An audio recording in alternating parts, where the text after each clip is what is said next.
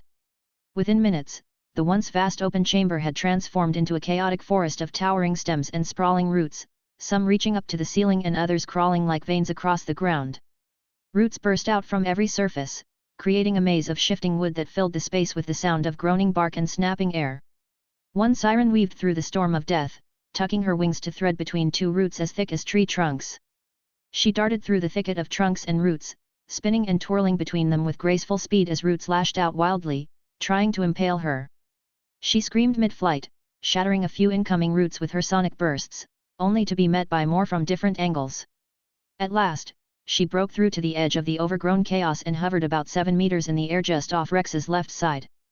He stood completely exposed, no roots shielding him, hands casually in his pockets, with his glowing green eyes continued looking ahead, his nictitating membrane covering them. Her face twisted into a grotesque snarl as she flung her wings wide. K-A-A-A-A-A-A-A-A. She screamed, unleashing a massive, cone-shaped sonic wave that tore through the air, expanding rapidly as it barreled straight toward Rex. Without even looking, the ground erupted. Thick roots shot up, twisting together into a massive wooden wall. Boom! The scream slammed into the wall, sending dust and splinters flying in all directions. She kept screaming, her voice vibrating through the chamber as the sonic blast pounded the wooden barrier again and again. But every crack sealed almost instantly, thick roots regrowing in real time, reinforcing the shield with each pulse of sound.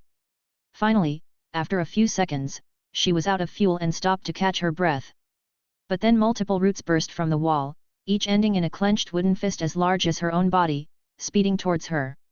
Her eyes widened in panic as she twisted midair to avoid the first, spinning hard to the side as it flew past her ribs, almost grazing her. Another came crashing in from the right. She darted beneath it, wings tucking in tight as it barely missed her. Wham! One slammed into her side. K-A-A-A! She shrieked, the impact hurling her sideways straight into another massive fist waiting like a trap. Her body was crushed between the two fists like pulp. Blood burst from her mouth in a thick spray as her bones shattered with a sickening crack. She let out a final, silent scream before her body broke apart and dissolved into dust.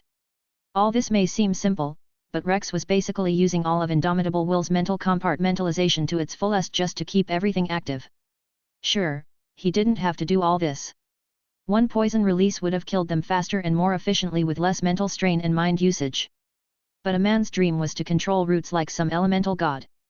He just wanted to have fun after the thing he just went through.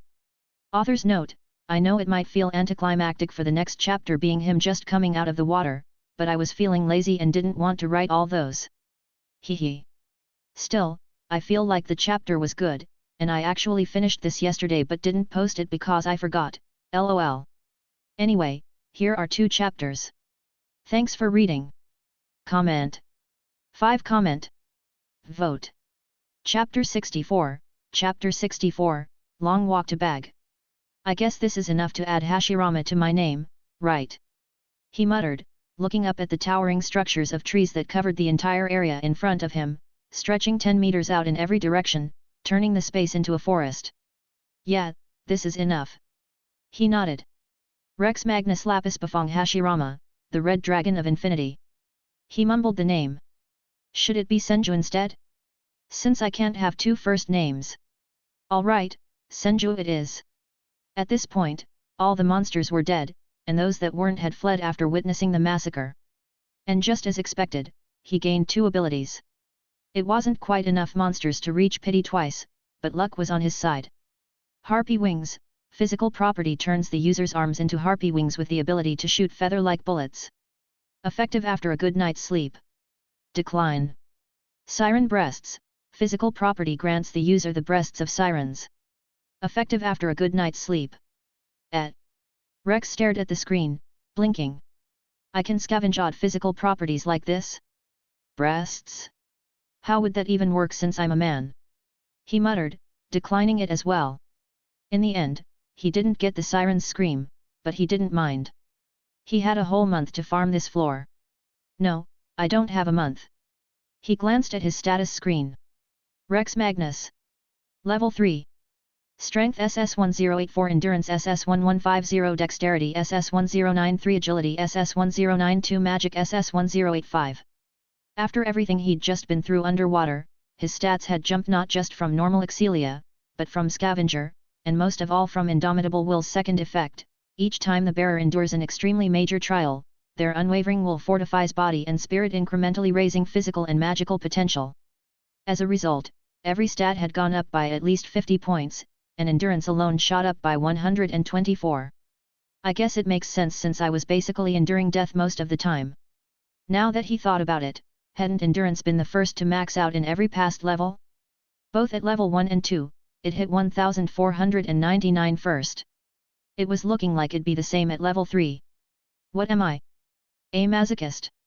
He chuckled to himself, closing the screen. Now, he started doing a quick calculation. Magic is my lowest stat, and if I'm getting 999 points for 9.9 stats points a day, I've got just under 2 months to cap it. He paused. I should probably explore the dense forest ravine while I'm still level 3. Don't want a repeat of the large tree labyrinth where I blitzed through just to rush down to a floor that matched my level. The dense forest ravine spanned 8 floors more than Water City's 3, and even more than the large tree's 5. He'd need time for that. So he decided to finish up in Water City, get what he wanted, and head down to the ravine where his overgrowth would be way stronger thanks to the forested terrain. Speaking of forest, he looked around, now in the middle of the wooden forest he'd created. One thing to note, these trees needed sustenance now that he'd cut off his mine supply. But it's not like they'd all drop dead instantly.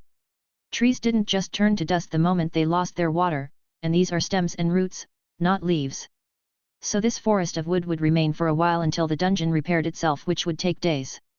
Being a good Samaritan, he decided not to leave this mess behind. He took a deep breath as heat coiled in his throat, gathering pressure. Then he looked down at his feet and released a concentrated blast that struck the ground with a thunderous impact. Boom! The stone floor acted like a conduit, channeling the heat outward in all directions. In an instant, a pulse of flame surged from the point of contact, racing across the ground in expanding rings like ripples turned into fire. A 360-degree wave of heat tore outward, consuming everything in its path, roaring to life as they wrapped around branches, swallowed trunks, and lit the entire forest ablaze in seconds. He kept breathing fire, feeding the blaze until the entire forest was engulfed, then he stopped. Still holding up, he thought, looking down at his undine cloth. As expected. Without a word, he walked out of the burning forest. Branches snapped and collapsed behind him, thick trunks falling in bursts of flame with loud booms. He didn't look back or bother picking up a single drop. He continued walking down the room, not encountering any monsters as they had ran. After nearly 300 meters where the sound of burning trees had been drowned out by the roar of the waterfall, he came across something unusual. A tall tree stood near the wall, its trunk a deep blue and sturdy, its leaves a rich blue with lights shimmered among its crown. This was one of the few plants on this floor. He walked towards the tree. With so little plant life, how is there even oxygen down here? He hadn't thought about it until now. In forested areas, sure, they can be oxygen. But in places like the cave labyrinth, where there were no trees at all, how are adventurers able to survive? It's like the dungeon wants people to go deeper into it, so it gives them air. He thought, catching one of its leaves as it floated through the air. It looked absolutely beautiful with its blue veins and soft spines. Speaking of oxygen, he muttered, looking up at the wide canopy, should I be able to create my own oxygen? He actually paid attention in middle school science class, unlike some PEOP, so he knew that oxygen was basically a byproduct of photosynthesis. They were waste from when plants made their own food, released from leaves into the air. His plants were created and sustained through magic, so they didn't produce waste like real plants. Only when he cut off his magic supply and let them survive in fertile environments like normal flora would they begin producing oxygen and function like real plants. But if he could tweak the way they grew, adjust his magic, maybe he could make them release oxygen on their own while also sustaining them with magic. Scavenger confirmed it. Ah ha ha ha. He burst out laughing, shaking his head. D-fucking tear. Can't believe one of my real skill is below nictitating membrane. He chuckled again, genuinely amused. Yet, maybe he was being a bit of a prick, since the skill was actually strong. Anyone else would be thrilled to get something that granted descaling with level and underwater buffs. But for someone like him with multiple S&tier skills, this one felt like trash. Whatever, he sighed. Let's try making this oxygen tank for future underwater exploration. The plan was simple. He needed a plant that could not only produce oxygen but also absorb carbon dioxide, so he wouldn't end up choking on his own air supply. And it couldn't just grow over his face, that would look ridiculous. So, he settled on full-body plant armor. That way, overgrowth could be channeled from every part of his body, massively boosting his combat capability. Why didn't I think of it before? He thought as he planned what he wanted the armor to look like. First, it couldn't be too bulky or it would restrict his movement. It also couldn't be much larger than his own body. He couldn't actually control plants, so he couldn't form a massive armor and command it like limbs. All he could do was accelerate their growth and shape them in ways that closely mimicked control. That limitation was what kept him from doing things like creating wood clones like the god of shinobi, Hashirama. So, the armor had to follow the contours of his body, flexible in areas like the neck, knees, and waist to avoid restricting movement. It took him a good 30 minutes to finalize the design, and by that point, the sirens and harpies that had fled earlier were starting to return. But he didn't have time to deal with them, so he passively released poison to kill anything that came too close. The tree nearby didn't die from the exposure. Of course he wasn't using the corrosive green dragon poison, just the weaker purple variant from dark fungus. Finally, he formed the perfect armor that would work well with him without hindering his moment to the slightest. It's hero time. He brought out a seed from his pouch and slammed it on his wrist. Opening his arms wide, a green aura surged around him as the seed burst to life, releasing leafy vines that quickly wrapped around his body. The vines followed the contours of his arms, torso, legs, and head, layering over him like a second skin. Some sections shifted, deepening into streaks of black and reduntal. Swamp fire! He roared. He now looked like a humanoid, plant-like creature, with a same tall, lean build, his body covered in green and black plants, with a red flame-patterned head. Unlike the original swamp fire, he gave himself boot-like feet for better movement. His eyes were oval-shaped with pointed ends and small green pupils, and red petals flared from his shoulders and head. Green frills jutted out from his elbows and legs. The added bulk of the armor and boots made him a few inches taller, around 6 feet 5 inches, 196 centimeters, and now he looked less like a person and more like a new monster class. Best of all, everything felt great. He had near zero restriction in movement, his breathing wasn't hindered at all. It felt odd, sure, but not uncomfortable. His nictitating membrane let him see through the plant layer over his eyes, and though his vision was slightly blurred, his seismic sense easily filled the gaps. The only real drawback was to his hearing and smell, his two sharpest senses, but even those were only slightly dulled, not enough to matter. He giggled like a kid, looking down at his green hand. He clenched his fist, then relaxed it. With a thought, the plant matter shifted, vines unfurling and twisting as his hands morphed into blades. They quickly retracted, reshaping again. From his right forearm, a thick root coiled into a shield, from his left palm, a long vine extended and hardened into a sword which he gripped firmly. Ah ha ha ha! He laughed. Overgrowth has been promoted to SSS. He reverted his hands to normal, then walked through the poison fog he had left around the tree to ward off monsters. Outside, a group of sirens and harpy waited, pacing and agitated, clearly not pleased he'd taken over their territory. The moment they saw him emerge, they charged. Swamp! He crossed his arms over his chest in an X. Fire! He snapped them open. Vines erupted from every part of his body, tendrils whipping out in all directions, spearing the charging monsters mid-stride. Blood splashed across the floor as bodies snapped and crumpled. Those killed were instantly absorbed by Scavenger, while the wounded screamed and staggered back in panic. He couldn't retract the vines, so he aged them to dust in an instant, then dashed forward and tore into the survivors with his bare fists. They were just level 3 monsters, so swamp fire stomped them like weeds. After dog-walking the last of them, he continued his journey to retrieve his bag. He wanted to go into a mad hunt with his new swamp fire form, but he figured it would be safer to stash his bag somewhere more secluded first. As he continued down the massive rectangular chamber, the waterfall eventually ended, replaced by smooth blue stone, with some massive cubical crystals forming into towering stacks.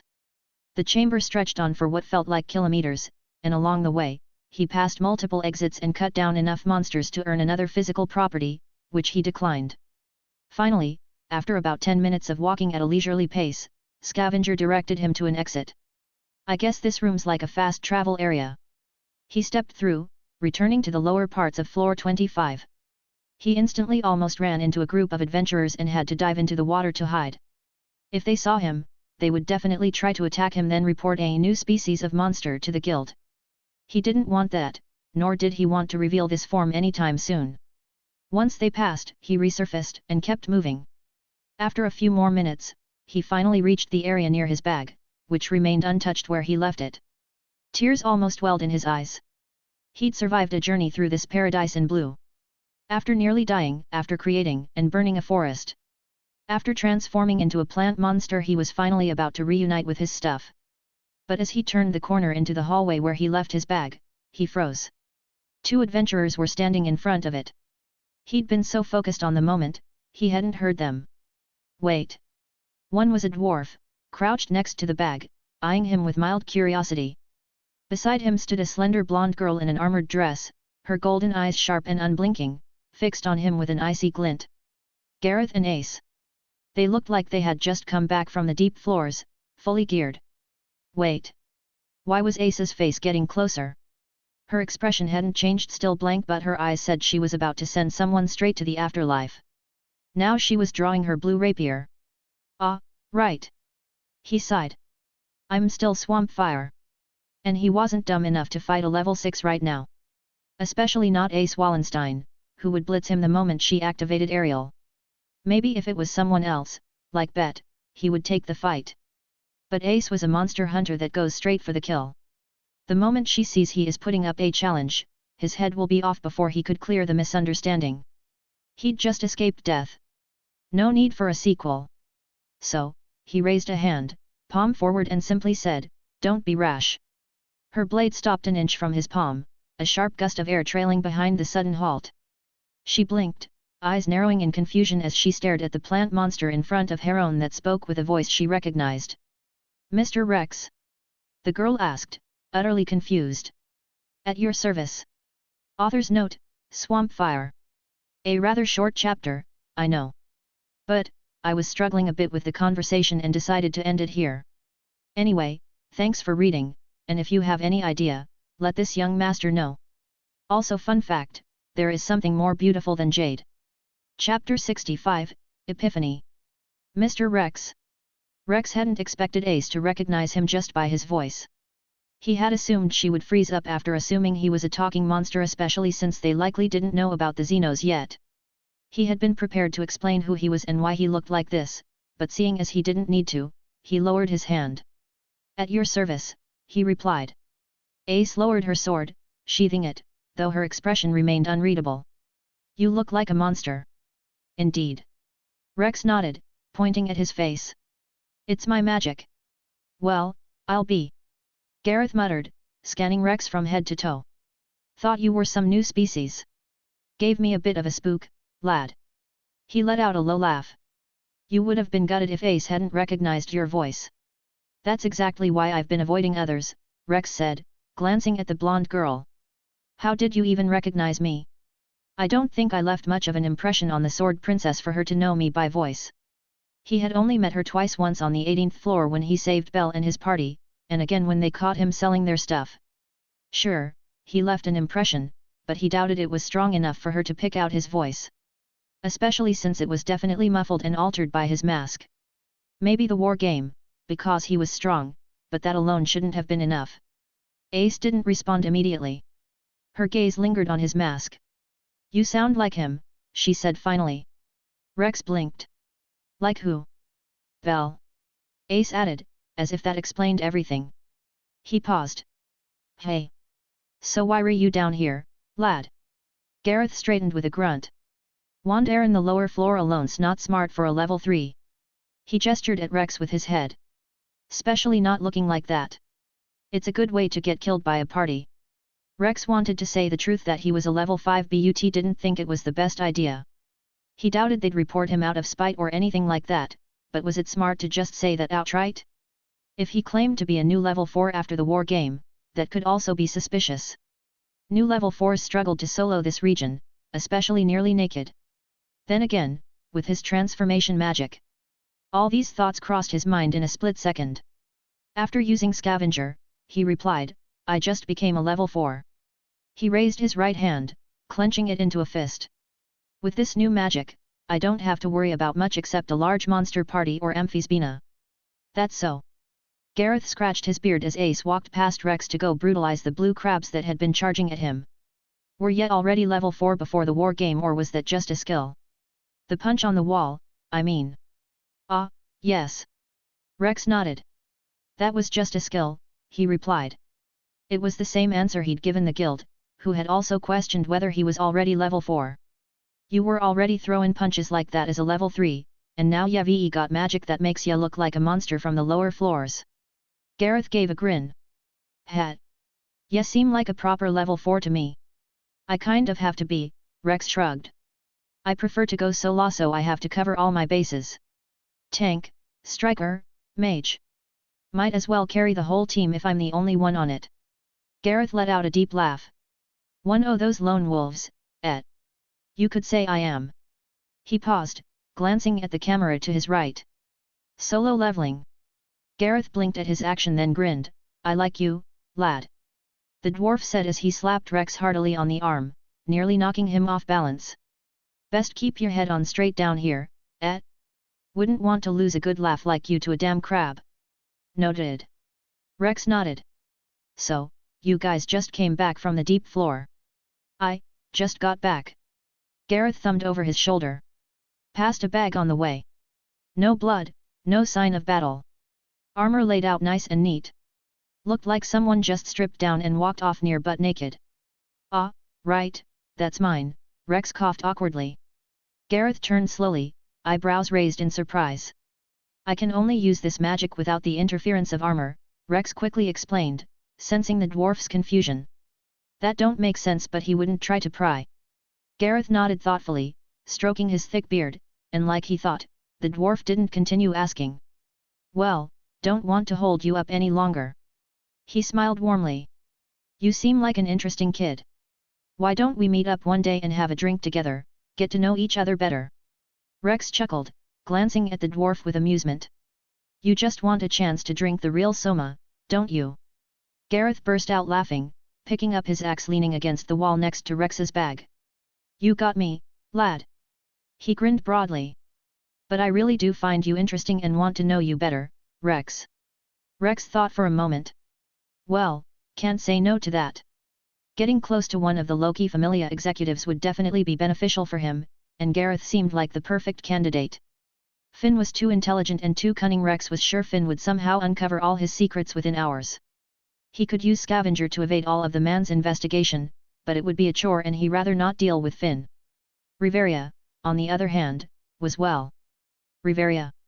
She was a woman. A woman elf. Did he mention she was a high elf, royalty among elves? Approaching her would be tricky, especially considering he wasn't very good at talking to women. And even if he approached her, getting close to her would be another problem. Wait, can't I use Scavenger to get close to her, he thought, but quickly dismissed the idea. It would create an insincere relationship that could crumble with a single mistake. If he truly wanted to build something genuine, he had to avoid relying on Scavenger. That kind of manipulation would just become another burden. At most he can use it here and there, but not all the time.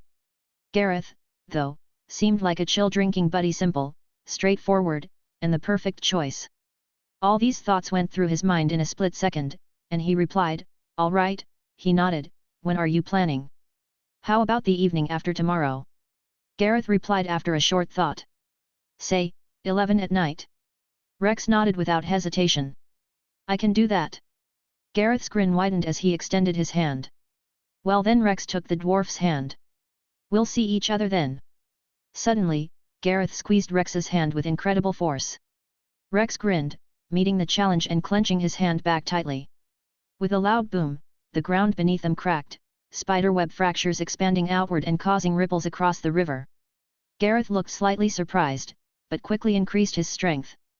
Rex matched him again, the cracks at their feet spreading towards the walls, which started to fracture as well. Spiderweb's cracks snaked up the wall, rushing towards the height, selling as a noticeable pressure emanated around them. Rex, already using most of his strength, briefly considered activating strong body but held back. He was already exerting strength close to that of an early level 5. And Scavenger confirmed Gareth assumed he was using the same ability he had used to punch through a wall during the wargaming ability that allowed a level 4 to match a level 5's strength. If he activated strong body now and pushed himself to mid-level 5 strength, Gareth might start thinking he had been lying about his level and was a level 5 all along. No need to show all my cards just yet. With a quiet exhale, his body eased, the tension draining as his form seemed to deflate. Gareth laughed heartily as they released each other's hands. A powerful grip you have, lad, he said, waving goodbye cheerfully. I can't wait for our meeting in 2 days. Rex laughed, nodding. Likewise he tried to wipe the sweat from his forehead, only to realize his mask was still covering his face. Ace! He suddenly roared to the sword princess who had disappeared somewhere to hunt down monsters while they were talking. Get back here! After the brief encounter with the 2 Loki Familia executives, Rex returned to what he had originally planned. First, he hid his bag and belongings using Scavenger to find a safe spot, then shifted his focus back to playing around as Swamp Fire. Even at his base strength, Rex was already overpowering the monsters on the 25th floor of Water City, so with this transformed body, it had become so easy it wasn't even fun anymore. Still, after nearly half an hour of tearing through monsters, he finally obtained the magic he'd been aiming for.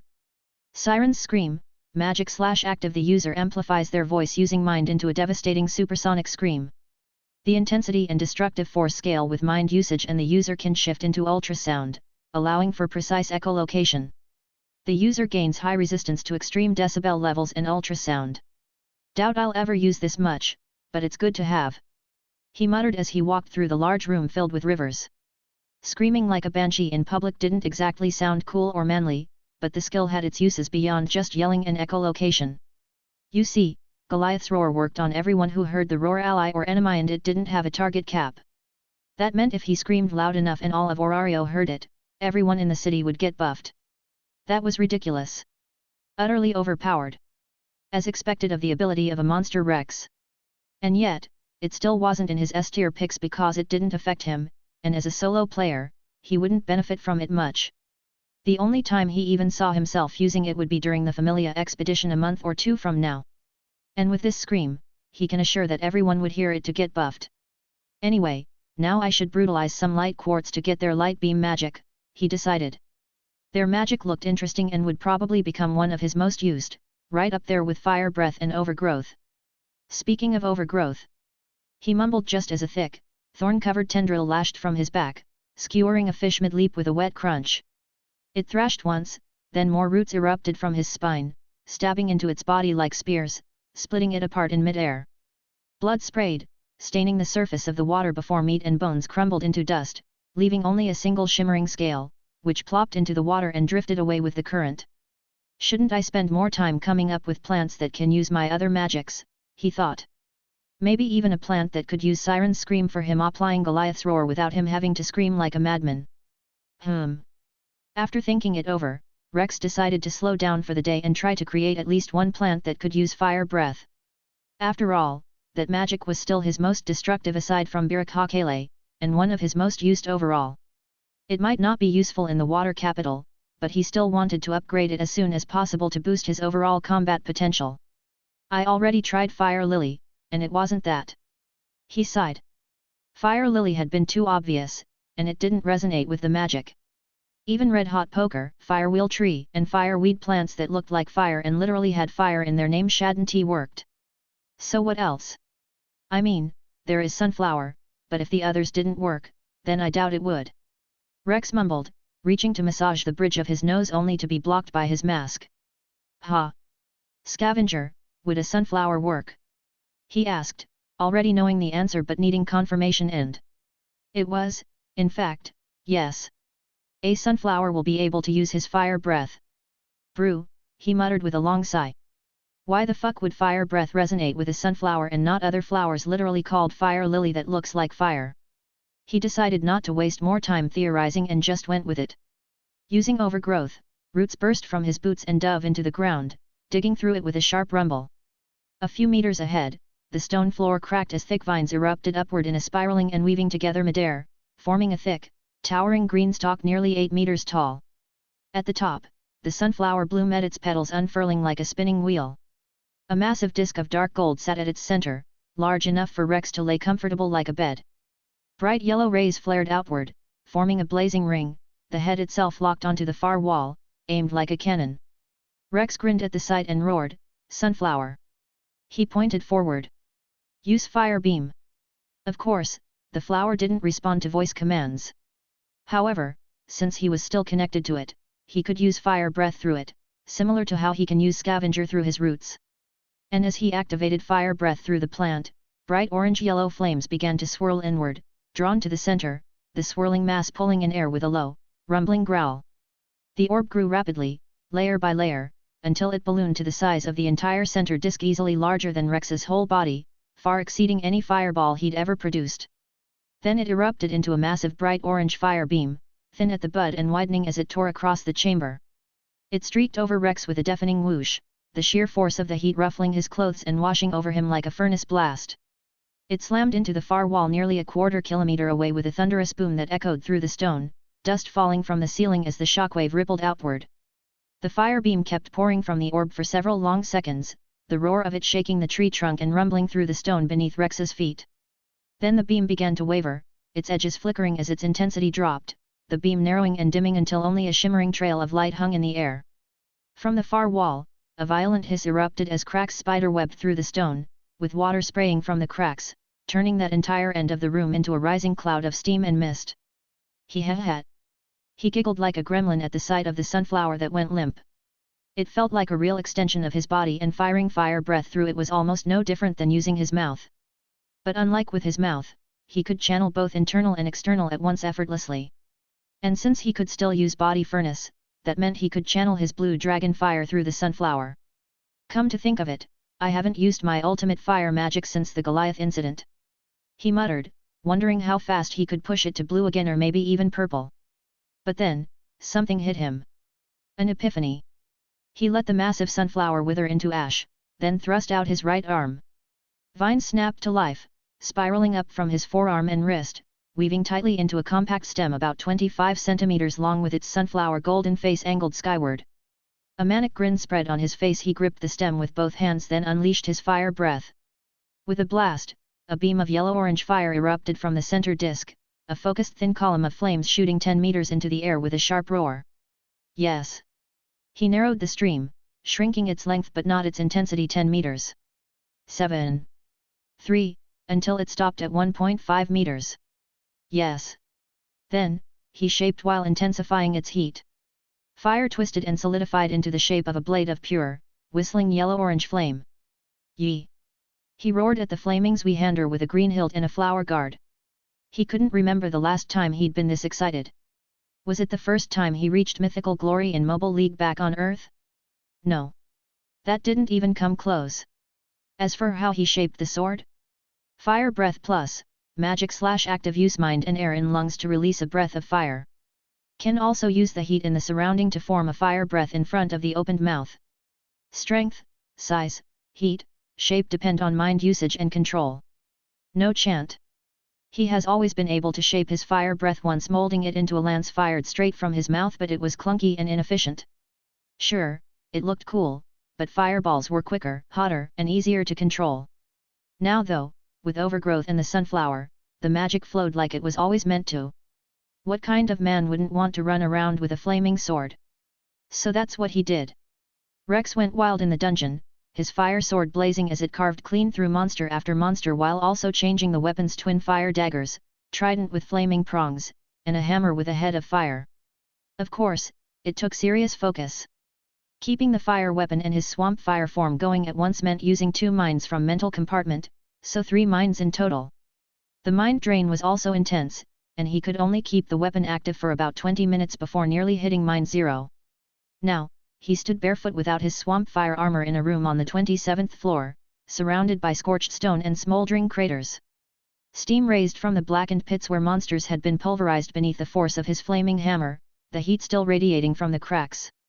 And I can even use Birakakele on the flaming weapons. He mumbled while looking down at his palm. He hadn't tested it yet, but Scavenger had confirmed it. Since the weapon's grade could change with fire intensity, he could already make a high second-class sword by adding his body furnace same as his blue dragon fire. However, even at full mind, he could only currently use Birakakele on a low second-class weapon. So, if he wanted to use it on this fire sword, he would have to dial it back to a low/mid third-class weapon because it would take too much mind to keep both of them active. But that was fine. Birakakele enhanced all weapon attributes. If he launched a fire blast from the sword while firing Birakakele as a beam, would that basically be Karna's Vasavai Shakti from Fate? Wait. What if I use Heptathlus on top of it? That moment, Rex realized it had just created another ultimate. Indomitable Will plus Overgrowth plus Fire Breath plus Birakakele plus Heptathlus equals Nuke. He couldn't add Fire Body yet, that would raise the weapon's grade to a high third class. But once he hit level 4 or 5, then maybe. Wait.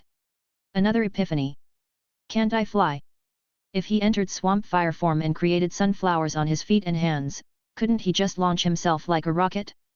Not only that, he could put sunflowers on his fists and punch fireballs at people.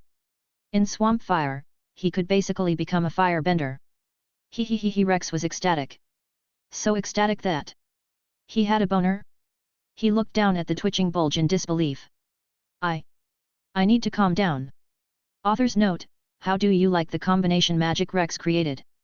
Overgrowth and Fire Breath seem pretty overpowered, and I think they deserves a rank up after this event. Because of the event that transpired in this chapter with Overgrowth and Fire Breath, I have come to the ultimate decision. Scavenger would be getting a limit.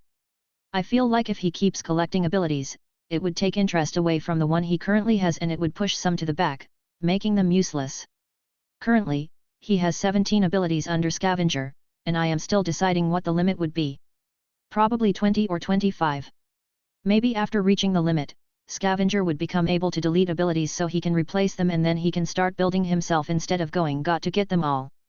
If you think this is a bad idea, you can argue why and I might consider it. Next chapter will be the chapter about his current status and stuff. Just my personal opinion, I don't like when spoilers like status screen are at the very top in the auxiliary volume. So I am not planning on putting it as an auxiliary chapter. Anyway, thank you for reading and I, Lelich 6 Britannia, order you to give me your stone.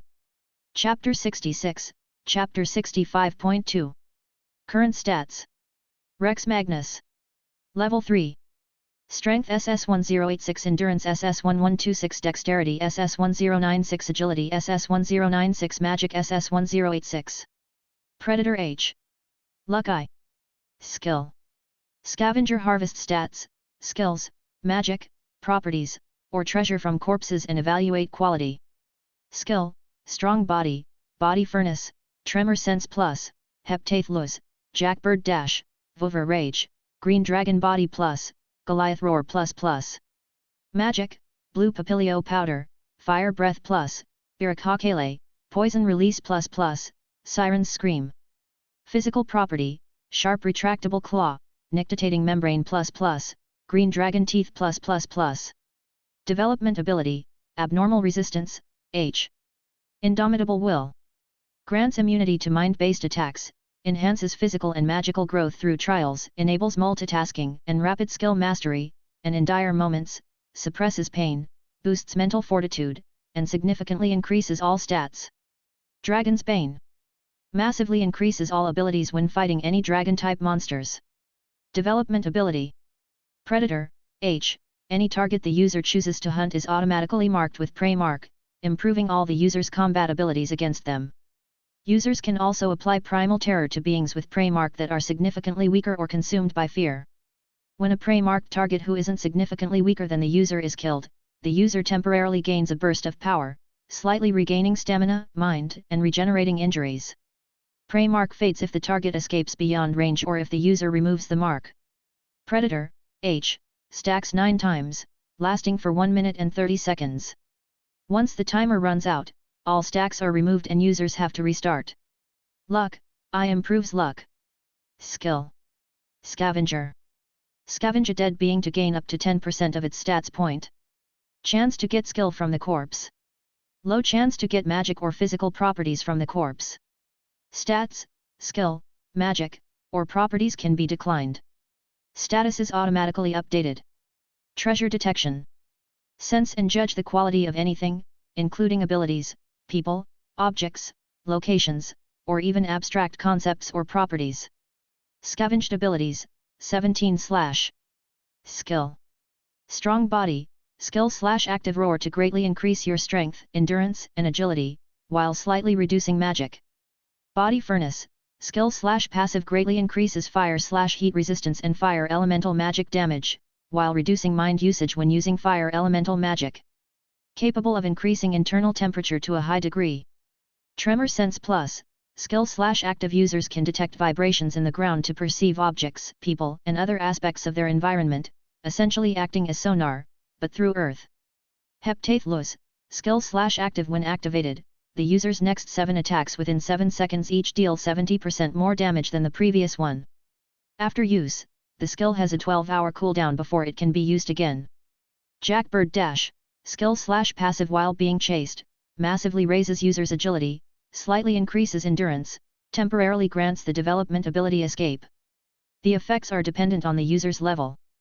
Vover Rage, skill / passive when experiencing extreme emotional stress, the user's level is temporarily boosted by 1.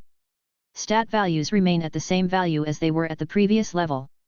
During this state, physical regeneration increases dramatically. The effect lasts until the user calms down. Once triggered, it cannot be activated again for 6 hours. Green Dragon Body, skill / passive significantly increases resistance to poison, venom, and toxins. Provides a great boost to natural physical regeneration, poison-based abilities, and earth elemental magic. Increases mind regeneration and reduces overall mind usage in forested areas. Goliath Roar ++, skill / active causes paralyzing fear in enemies one level below while greatly boosting allies and slightly lowering enemies' strength, endurance, and agility. Magic. Blue Papilio Powder, magic / active you can release the Blue Papilio healing powder through movement of your body. Fire Breath, magic / active use mind and air in lungs to release a breath of fire. Strength, size, heat, shape depend on mind usage and control. No Chant. Birakakele, magic / active a long chant spell that enchants the user's weapon, coating it in light and enhancing all its attributes. The effects depend on the weapon's quality. Stronger weapons receive more powerful enchantments but require more mind to cast. The enchantment gradually fades over time, depleting faster in combat, and the user can also release all stored magic at once as an attack. Each use slightly wears down the weapon's quality, with premature magic release causing even greater damage. Poison Release ++, magic / active you can release the dark fungus's poisonous spores from any part of your body. You can also give it the property of the green dragon poison, granting it a highly combustible effect. Overgrowth, magic / active rapidly accelerates the growth of an existing plant or seed, allowing extensive control over its shape and structure. Limited transformation of plant type is possible during growth. As an extension of its user, certain plants grown through this skill can replicate aspects of the user's abilities. Siren's Scream, magic / active the user amplifies their voice using mind into a devastating supersonic scream.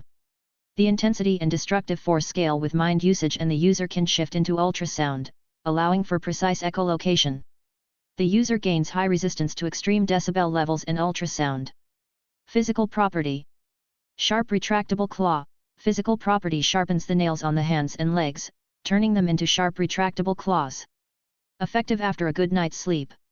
Green Dragon Teeth +++, physical property grants the user sharper teeth with elongated canines. User can draw blood from other beings to heal themselves. User can inject paralysis venom through their canines and shoot extremely corrosive acid from them. Nictitating Membrane ++, physical property grants the user a third eyelid known as a nictitating membrane. Can use it to see in infrared and through trees. Development ability. Abnormal resistance, H reduces the effect of abnormalities such as poison. Indomitable will. Completely immune to psychic, mind control, or corruption-based powers. Each time the bearer endures an extremely major trial, their unwavering will fortifies body and spirit, incrementally raising physical and magical potential. Through mental compartmentalization, they can maintain multiple complex tasks at once and rapidly master new skills. In dire moments, they can suppress pain, bolster mental fortitude, and unleash a massive boost to all physical and magical stats. Dragon's Bane. Massively increases all basic abilities when fighting dragon-type monsters, scaling with the user's accumulated dragon-slaying experience. Can sense all nearby dragons and inflict fear upon weaker ones. Dramatically improves the quality and quantity of loot dropped by slain dragons while improving Excelia gain. Grants all allies within range a combat buff when fighting dragon-type monsters, which scales with their and the user's accumulated dragon-slaying experience. Anti-dragon-based skills or magic gain an additional buff. If I change into a swimsuit. Grant the user the capability to survive without breath while functioning at full capacity for the length of time that scales with level. When wearing a swimsuit and at least 3 meters below a water surface, gain the development ability diving that scales with user's level. When wearing a swimsuit and at least 9 meters below a water surface, improve all water-based ability while granting vision equal to when on land. Skill rank, according to Rex. Scavenger. SSS, Indomitable Will, Luck, I, Overgrowth, Dragon's Bane. SS, Predator, H, Heptathlus, Green Dragon Body. S, Strong Body, Birakakele, Fire Breath, Body Furnace, Blue Papilio Powder. A, Goliath Roar++, Abnormal Resistance, H, Siren's Scream, Green Dragon Teeth+++, Jackbird Dash. B, Poison Release++, Tremor Sense+, Vovor Rage. C, Nictitating Membrane++. D, Null. E, Null. F, if I change into a swimsuit. And current base stats equivalent. Rex Magnus. Level 5. Strength I6, Endurance I26, Dexterity I6, Agility I6, Magic I6. Predator H. Luck I. Abnormal Resistance H. Combat Capability Mid-Level 5. Combat Capability, under certain conditions, High Level 5. Rage Low Level 6. Maximum Power Output under certain conditions Level. Current Relationships. God, Soma. Lover, Apollo, according to Apollo.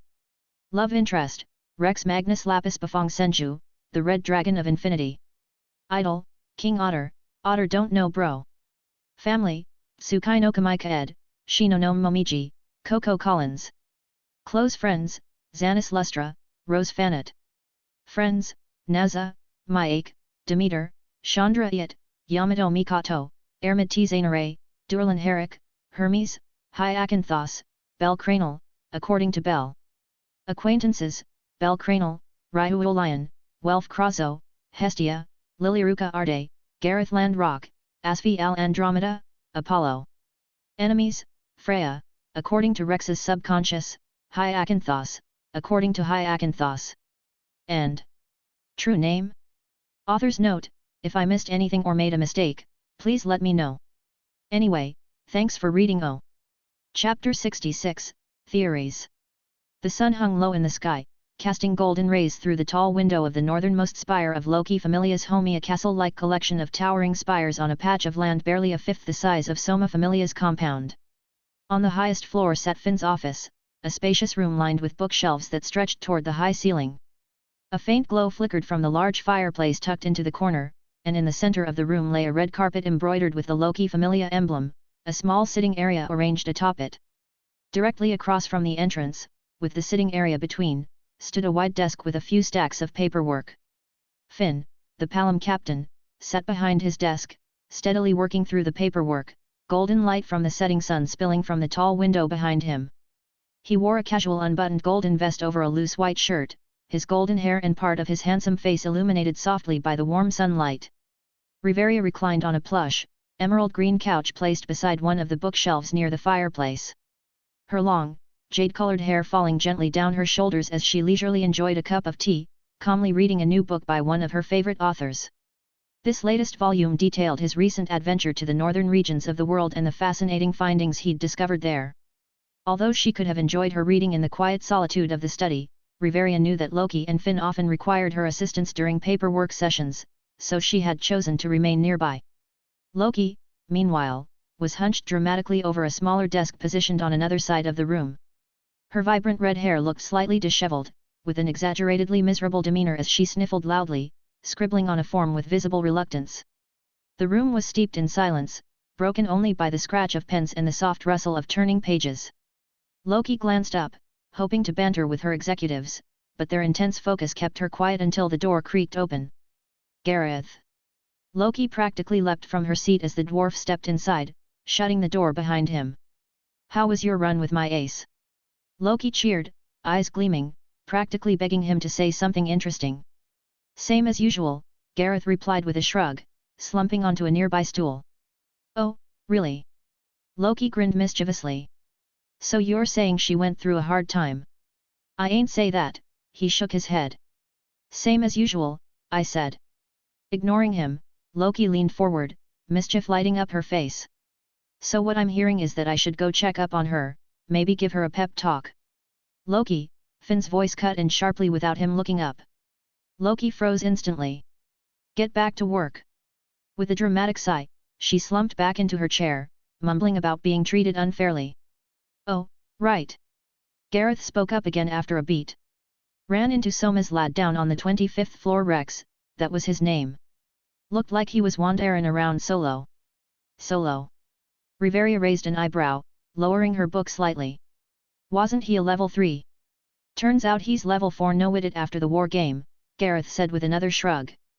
And that skill oh his one that let him punch through that wall? Might just be stronger than Meadvergrin Hans. Finn's pen paused mid-stroke. Really? MMM. From her desk Loki let out a soft, almost conspiratorial hum. So when you two gossip about Mr. Mystery Wall Smasher it's strategic intelligence sharing, but when I talk, I'm nosy. Got it? She clicked her pen and went back to scribbling. Gareth barely hid a chuckle, Finn pretended not to hear and kept writing. The dwarf continued, lad's just hit level 4, but he's got the grip of a solid level 5. He glanced down at the palm he had used to shake Rex's hand. Stronger than any of our second string. Riveria flipped another page, barely looking up. It's possible he's been level 4 for some time and kept it hidden. Either that, or the skill itself grants a physical boost equivalent to a full level up. Finn's eyes narrowed. It don't make sense if he was already level 4 a month ago. When Finn first met Rex, the man hadn't even registered as a seasoned level 1, let alone someone nearing level 3. During the war game, however, he displayed strength equivalent to a level 4 despite officially being registered as level 3. If Riveria's theory was right that the skill granted a full level strength boost, he would explain how he handled high Akanthos so easily and punched through a reinforced wall. If he'd leveled up afterward and the skill now boosted him to level 5 strength, as Gareth suggested, it would all add up. But a full level worth of strength boost? It sounded absurd, even to someone who had encountered countless rare skills. Finn almost didn't want to believe it, but in a world where people like Zald existed with his Deus Ambrosia that allowed him to devour beasts, humans and monsters to increase stats, a full level strength boost didn't seem impossible. But Finn hated thinking this way, yet why would someone with such a powerful skill stay in a seemingly random familia like Soma's? Well, they're not exactly random anymore, he admitted. The Soma Familia's public business partnership with the Ishtar Familia and their acknowledged but still unclear ties to the top 2 medicinal familias had significantly elevated their standing. Through business alone, Soma Familia had become one of the city's most influential groups. And something told him it was all because of the young man Rex. But he couldn't quite put his finger on why. Gareth smirked as he noticed Finn spinning his pen. Well now, something finally catch your eye, Captain. Just curious, Finn replied calmly, shaking his head. That's not even the fun part, Gareth added with a chuckle, folding his arms. Lad's got a unique shape-shifting magic. Shape-shifting? Riveria glanced up from her book. Gareth nodded. Looked nothing like himself. Even his presence felt off like pure magic. Could barely sense him coming. If I hadn't heard his steps, I'd missed him. He gave a rough chuckle. Scared the piss out of me. Thought he was one o' them new man-eatin' plant monsters. Could it have been an optical illusion? Riveria asked, briefly looking up. Or perhaps some kind of hallucination. No illusion, Gareth shook his head, clenching his fist. It felt solid as stone when we shook hands. That ain't no trick, that's real, body changin' magic. The dwarf then recounted their encounter fully. Shape-shifting magic that's not illusion-based, Riveria murmured, returning her gaze to her page. If this is real physical transformation, that's interesting. Finn was beginning to feel like it was all too much. True shape-shifting magic, something never seen before. A skill that boosted strength by an entire level. A powerful fire magic he'd heard rumors about. And on top of it all, a curse-like ability that could manipulate minds?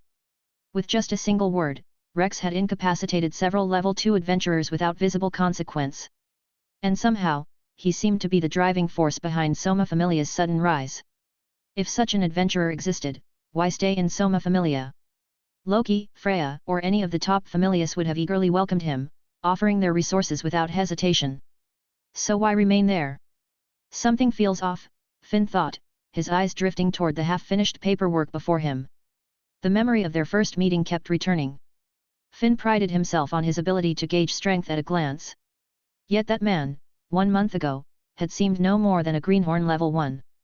Multiple personalities. Trickery. The image of the red-eyed, white-haired boy flashed through his mind. Rapid growth. That made some sense. Bell had managed to reach level 2 in just over a month, with stats exceeding an S rank, a feat Finn had thought impossible before. But level 4 in a month? Could he be like Zald? Finn squinted. A skill that lets him absorb stats from monsters. He shook his head. I'm overthinking this. That kind of growth wasn't possible, and even he couldn't believe he had jumped to such a conclusion. Hee, Gareth chuckled. I see both of ye are interested in the boy. To a degree, Riveria replied evenly, flipping to the next page without lifting her gaze. I'm more interested in this transformation magic he supposedly possesses. She paused. And that so-called curse, of course. Well, I'm meeting him for a drink in 2 days. I'll ask then. What? Loki shot up, eyes wide as all attention snapped to her. You're going to Soma's home to drink. Oops, Gareth muttered, glancing away. Forgot ye were there. You bastard! Loki yelled, storming over to grab the dwarf by his collar. You were gonna leave me out. Gareth glanced at Finn, who said nothing again, then at Riveria, who cleared her throat. Looking back at the fuming goddess, he smiled. Knew ye'd act like this. I'm coming, Loki declared. I don't think ye can just. I am coming. The goddess pulled him closer by the collar. Got that? Gareth sighed and nodded in resignation. Hope the lad don't mind a +1. Loki should be able to find something out about him, Finn thought, glancing at the goddess, who was now fuming as she stomped toward the door. Loki, he called. The goddess froze, hand on the doorknob.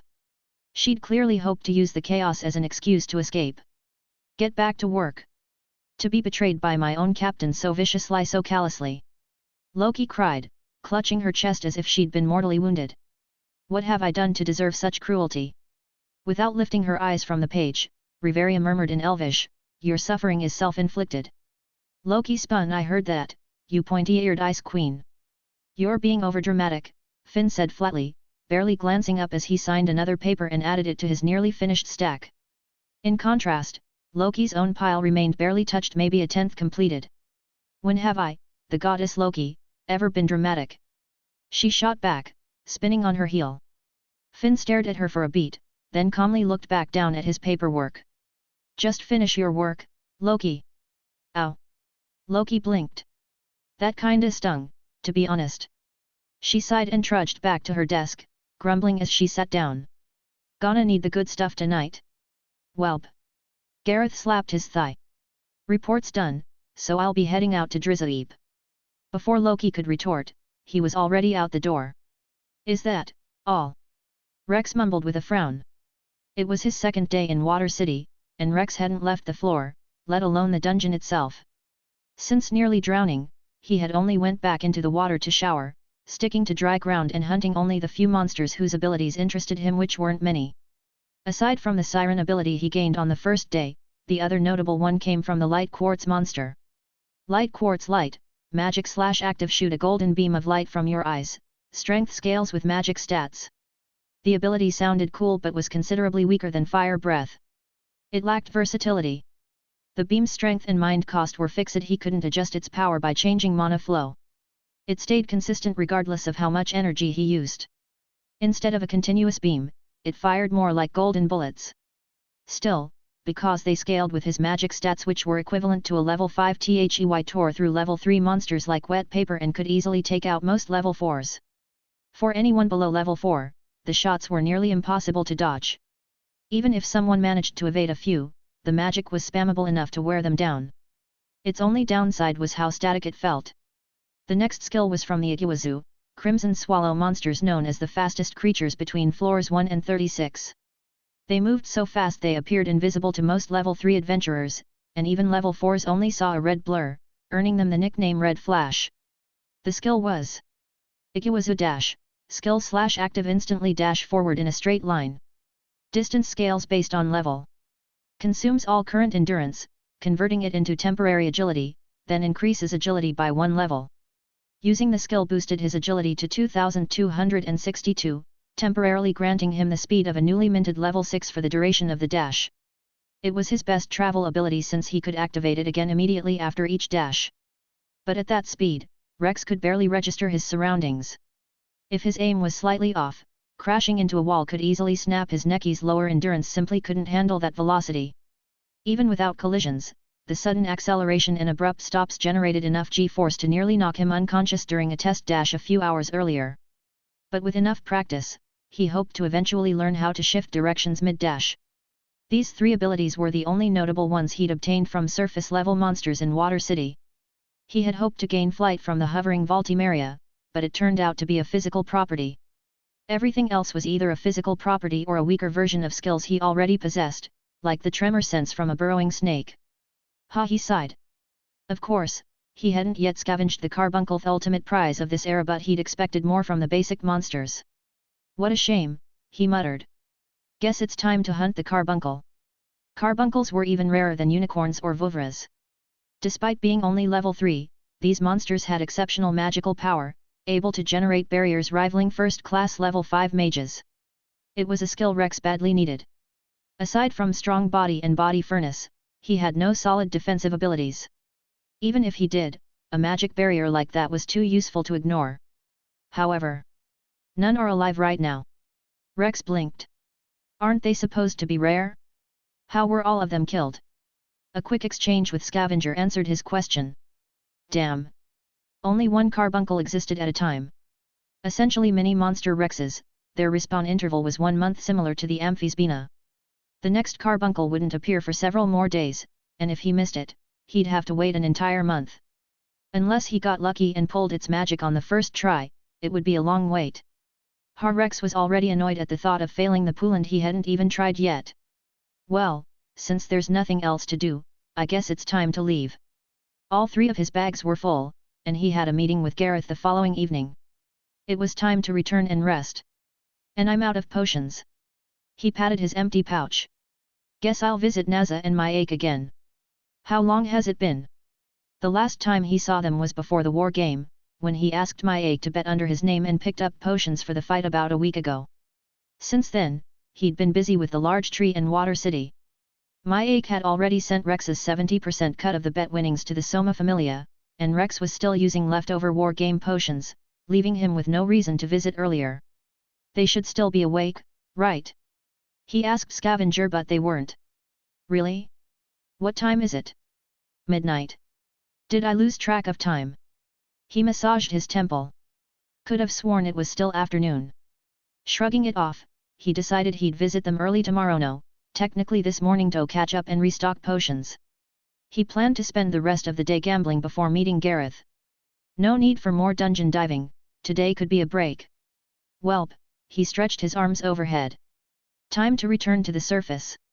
Suddenly, tears began flowing down the 21-year-old man's cheeks. Fuck. He stared miserably at the ceiling. Why don't I have a teleportation skill? He was on the 27th floor, and it would take 3 to 4 hours to reach Babel's first floor. That was a long-ass time spent running with nothing else to do. He swore right then if he ever saw an adventurer with teleportation magic, he'd kill them and take the skill for himself, probably. Author's note, my bad. Fell asleep instead of posting this chapter yesterday, so I decided to just post it with today's chapter since it was so late. I apologize, my G. Anyway, thanks for reading and have a good rest of your day. If it's night where you are, then have a good night. Chapter 67, Interesting Books. Just like always, after waking early in the morning when the sun had barely risen, Rex immediately brushed, showered, then headed into Xanas's office to see if anything had happened while he was away at the dungeon. Same as usual, Xanas replied while wiping down his desk with a cloth, a desk that was uncharacteristically free of paperwork. I sent the dust you left behind to the Dian sect and Panacea Familius and more of them to the black market. Etc. He glanced at Rex leaning against his door. Things you don't care about. Bro really said etc. Rex thought and then he remembered something else. Speaking of Ishtar, how important do you think her familia is to ours? Xanis asked, starting to arrange his things back on his now shiny desk. Elaborate. Like, if they suddenly disappeared, how would we be affected? Rex noticed the captain's side eye and explained, I just want to know how much our allies affect us. Isn't that something a vice captain should know? Xanis returned his attention to his work. In terms of income, she surpasses the Dian sect and Panacea Familius. Well, that's a given, Rex mumbled. Each weekend, around 15 bottles of real soma were sold through the Ishtar Familia. After about a month, the market had stabilized, and each shot was valued at approximately 250,000 valis. With each bottle containing 30 shots, the total revenue per bottle was around 7.5 million valis, bringing the weekly total to roughly 112.5 million valis. Given Soma Familia's 40% share, they earned about 45 million valis per week from Ishtar alone. This amount significantly surpassed the 20 million valis they made from their legal blue papilio powder sales. Even with the additional 10 million valis generated weekly from the purple powder sold through the Dian sect and Panacea Familius, the income from Ishtar remained unparalleled. Furthermore, this didn't account for the significant earnings from Soma Familia's sales of false soma and other lucrative transactions conducted through Ishtar's extensive network. Would we be able to cover the gap made by their sudden disappearance? Rex asked, folding his arms. Like through other legal means? What if they disappeared and we somehow got their land? Would it make up for the loss of income? Although he could ask Scavenger, he preferred speaking to Xanis about this information and then confirming it with Scavenger afterward. Xanis paused, momentarily thrown by the question, but quickly brushed it off. He'd learned not to overthink the things Rex said. It'd be difficult, he admitted. They account for more than 60% of our legal income. We rely on them far more than I'm comfortable with. He paused again. Even if we somehow replace the legal income we get from Ishtar, there's still a bigger issue. He turned to face Rex directly. The Ishtar Familia is the network I use to launder all the money we make through the black market. Really? Rex raised an eyebrow. Never knew that. Through them, I'm able to clean up tens of millions earned through the black market, legalizing it so we can use it freely, he continued. The best part is that she doesn't charge a fee like my other networks do. She just doesn't care, as long as I don't interfere with her business or bring needless trouble. Damn. Rex blinked, mildly surprised. I'm starting to like her. Who wouldn't like the person responsible for most of their riches? If she vanished, our black market revenue would take a massive hit, and overall income would plummet over 80%, maybe even 90%, Xanis said with a heavy sigh. Losing her would take us down with her. With the number of members we support, the expenses, the debts, we might end up worse off than we ever were before. He paused, searching for the right comparison, then added with another sigh, worse than before you took control, I guess. Oh, damn. Rex looked down and quickly used Scavenger on all the information he had, frowning deeper each time. Why did we put all our eggs in one basket? He asked after a while, looking up. Xanis shrugged. That's just how it played out. He pulled off his glasses and wiped them with the hem of his shirt. I'm trying to spread our risks now, but it would take some time. This is bad. Really bad, Rex thought, rubbing the bridge of his nose. I was planning to let her fall, swoop in, and take her land and members, but at this rate. Even if they scored a massive profit from Ishtar's collapse in the short term, the long-term hit to Soma Familia would be devastating. Far worse than he anticipated, because this dumb fuck really put all our eggs in one basket. He shot a glare at the captain. Xanis didn't flinch. Why are you even worried? He asked, pushing off his desk with a shrug. The Ishtar Familia isn't going anywhere. That's like stressing over the Loki Familia vanishing overnight, pointless and unrealistic. Yet, for you, Rex thought as he moved away from the door. Have that Cassandra watch Belle. He said as he opened the door. The moment he enters the pleasure district, let me know. Will do. Xanis didn't bother asking why. Later. Rex waved as he left the office, closing the door behind him. He could indirectly interfere with Belle and stop him from ever entering the pleasure district, but that wouldn't change anything. The problem was Ishtar's dumbass wanting to take down Freya. That was like a slightly tough domestic dog going after a wolf. No, a fucking dinosaur. Rex didn't need to stop Belle, he had to stop Ishtar, but his mind was blank right now. I need some time to think. He returned to his room and filled one of his pouches with 1,010,000 Valis coins, for a total of 10 million Valis. Since he was going to gamble today, he decided to take a little extra. If he were to convert this to dollars using the yen standard, he would basically be walking around with $70,000 like it was nothing. It was already busy in Orario despite it still being morning. Adventurers in gear heading off to the dungeon, street vendors prepping their stalls, and storekeepers unlocking doors and flipping signs to open. The scent of fresh bread from nearby bakeries and the chatter of early risers filled the air. Walking through West Street, it didn't take him long to reach the Massacre Familia home, and after knocking on the door, a reply came a moment later. Come on. It was Massacre. Brrring, a light bell rang as Rex pushed open the door. Oh, they added a bell, he thought, glancing up at it. Nice. Rex. Massacre exclaimed, a bright smile on his face as he stepped out from behind the counter, making his way to Rex. Ah, Lord Massacre. Rex smiled, turning to the god while closing the door behind him. It's been a whileo. Massacre stepped in without hesitation and pulled him into a hug, catching Rex completely off guard as the god's arm wrapped around his back. With their similar height, Massacre's cheek rested awkwardly close to his own, far too intimate for comfort. Unsure of what to do, Rex hesitantly gave a few light pats on the god's back until Massacre finally pulled away, still smiling brightly as if nothing was strange at all. How have you been? He asked, and before Rex could reply, he continued, Naza and I tried visiting you, but it turned out we needed an appointment to meet with the vice-captain. He said that last part with a hint of pride.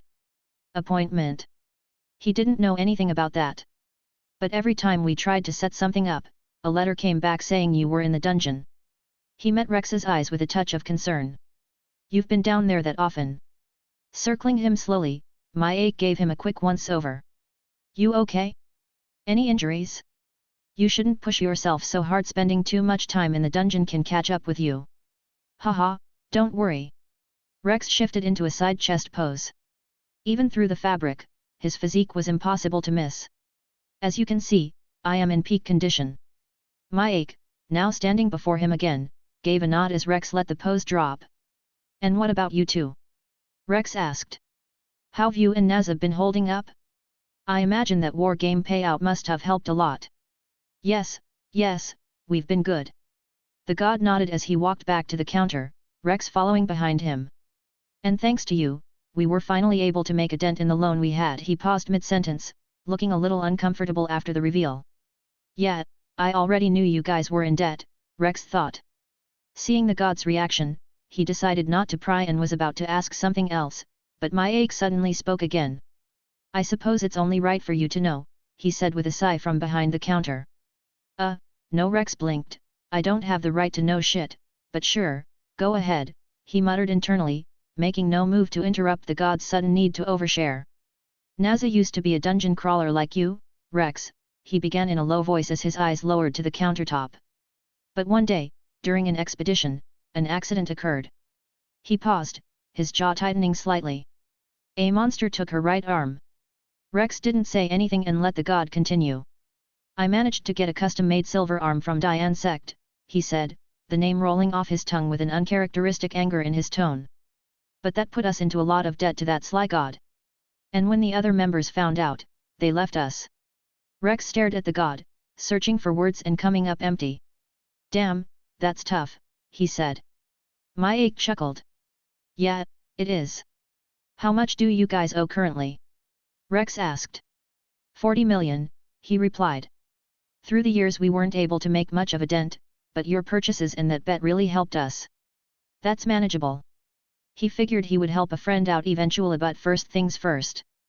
We still had a debt to Goibniu to handle before playing hero for someone else. He gave a short nod with a half smile. Then I'll keep buying from you. You should be able to pay it all off in no time. Massacre chuckled, a playful glint in his eyes. Then I guess we're officially your personal potion makers. Still smiling, he said. So, what brings you here today? Same as usual, Rex replied, with the god nodding. I want all your mind potions. Give me a moment.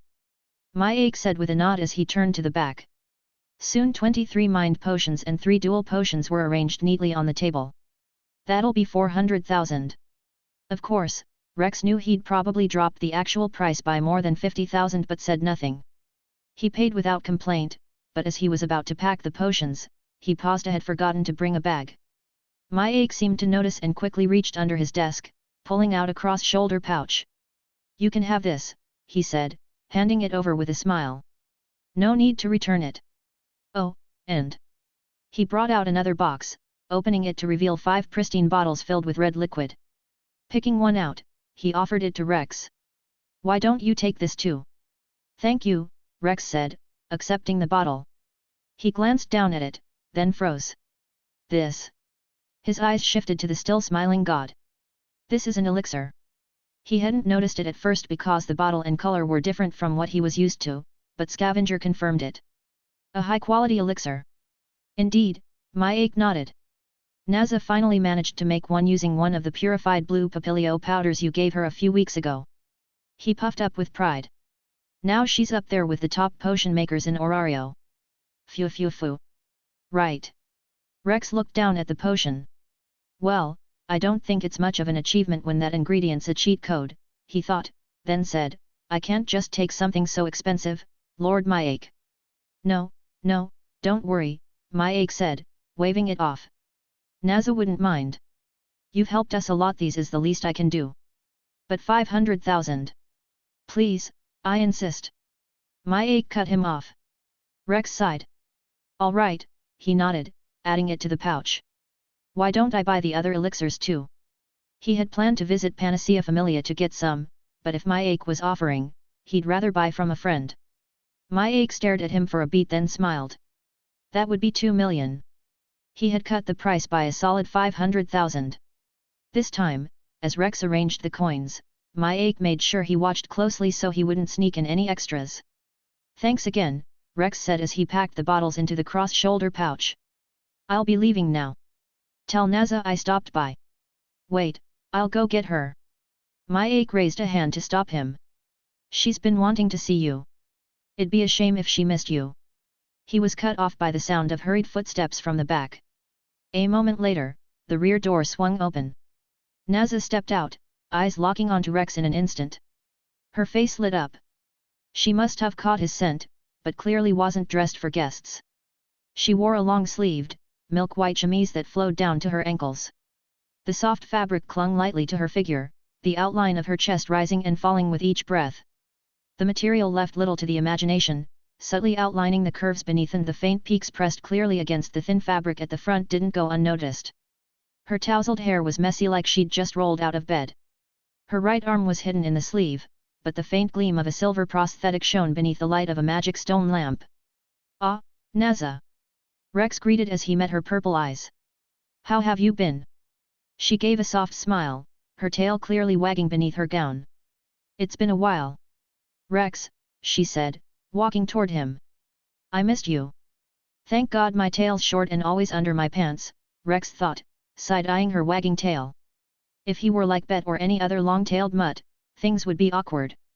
Missed you too, Naza, he replied casually. I'd love to catch up, but, how about I come back later? At this, her ears drooped, her eyes lost its glint and her tail came to a halt.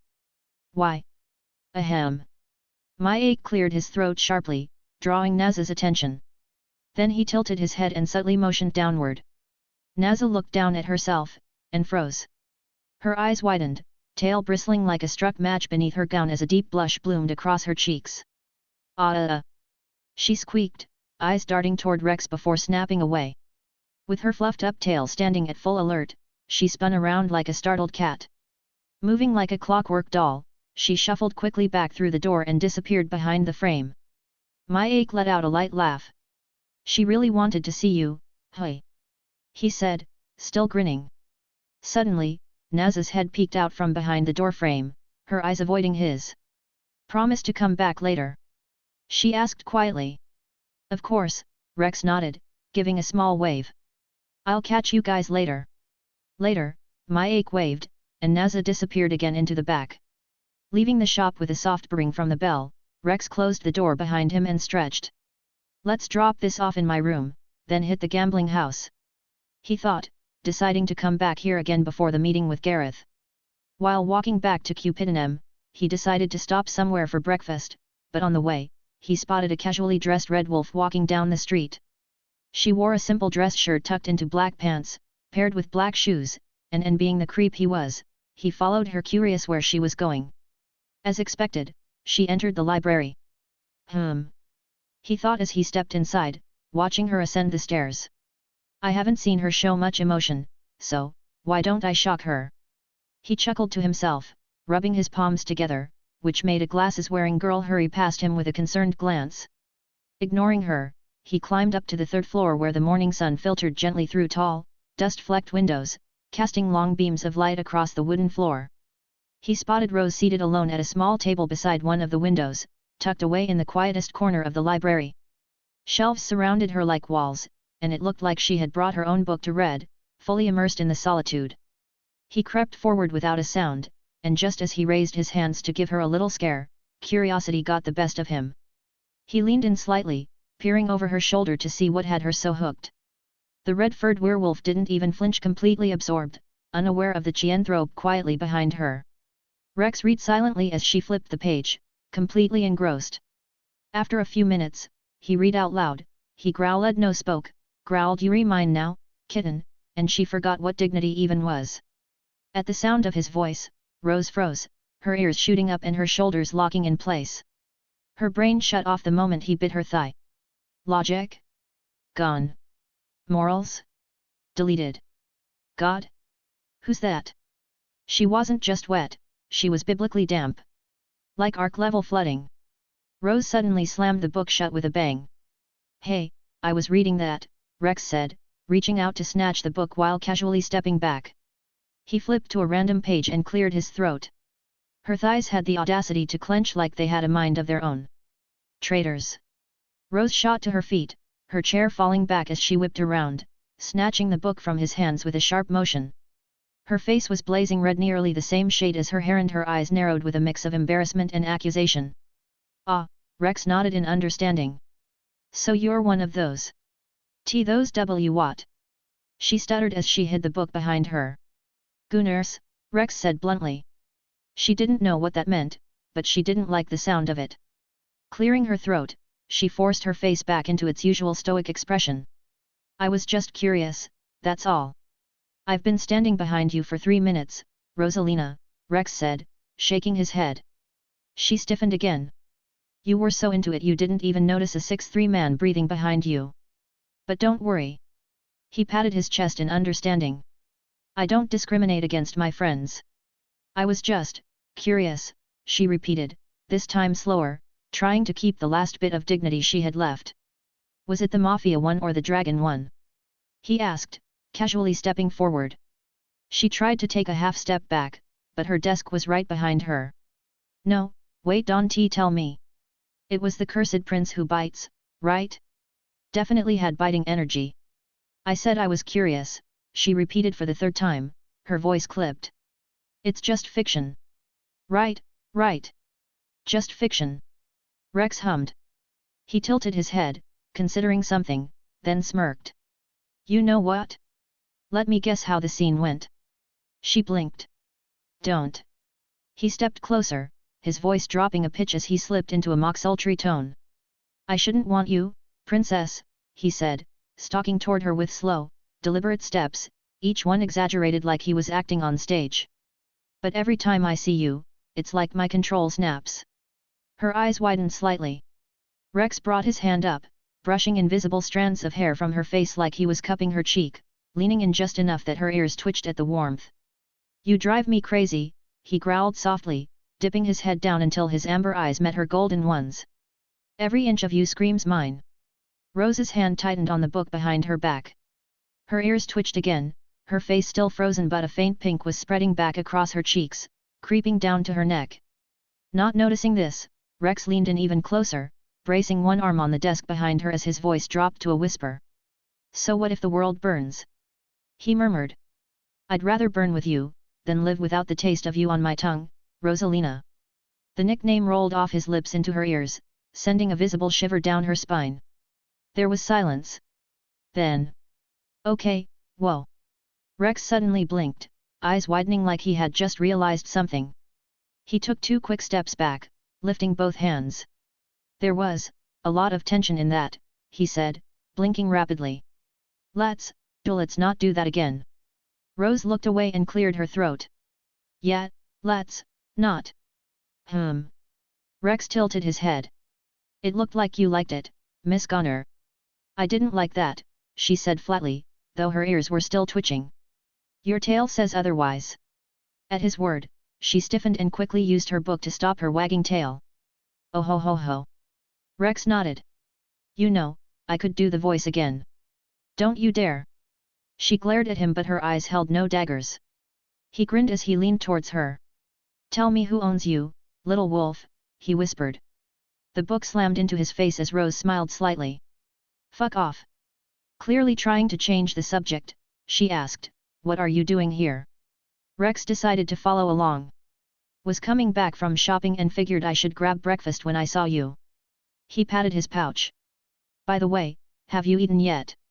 No, not yet, Rose replied, discreetly tucking the book into her cross-shoulder bag. Why? Why don't we eat together? He offered casually, causing her to glance at him.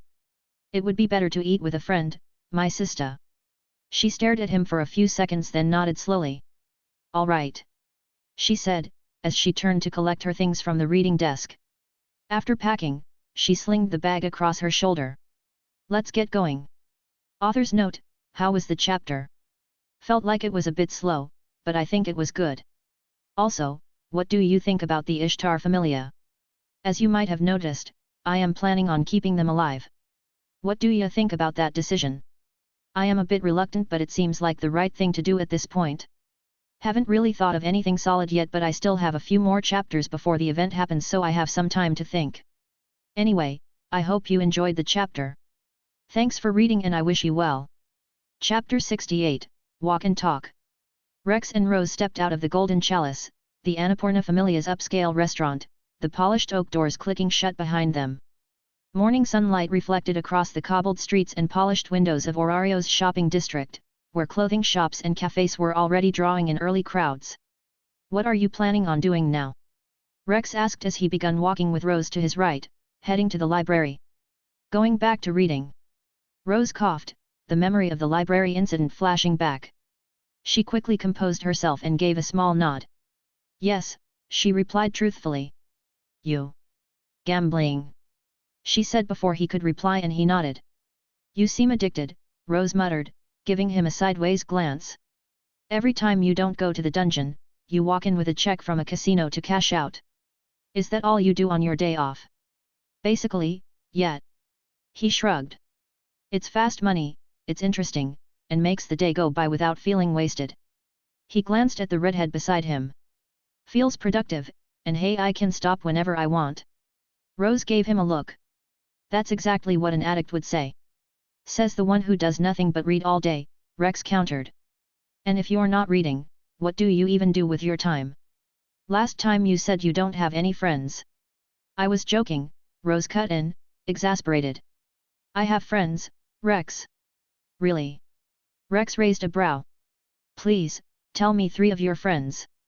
Ina, Misha, and Sophie, Rose replied without hesitation. She's just like me back on Earth. Rex saw parts of himself in Rose. Back then, he was the same, only co-workers as friends and most of his free time spent playing games on his phone. Kind of wild she has no friends, he thought, glancing sideways at her. Guess looking good doesn't automatically make you an extrovert. Wanting to keep the conversation going, he asked, what about family? Don't you have anyone here you can hang out with? They all live outside of Orario, she said with a small sigh, lifting a hand in greeting to a girl who looked like one of the adventurers she advised. I've been trying to convince them to move, but they are all too attached to their homes to start over here. Ah. Rex gave a short nod, unsure how else to respond. The silence that followed stretched just long enough for his thoughts to drift. Yet. I'm bad at this, he admitted inwardly, already picturing the casino tables calling his name. Maybe I'll just... What about you? She suddenly asked as they stepped into a busier part of the market with street vendors and makeshift market. Do you have any family around? Not really, he replied, glancing at a pair of Ganesha Familia guards lounging at a corner, watching the crowd with bored eyes. I'm an orphan. She blinked, then looked over.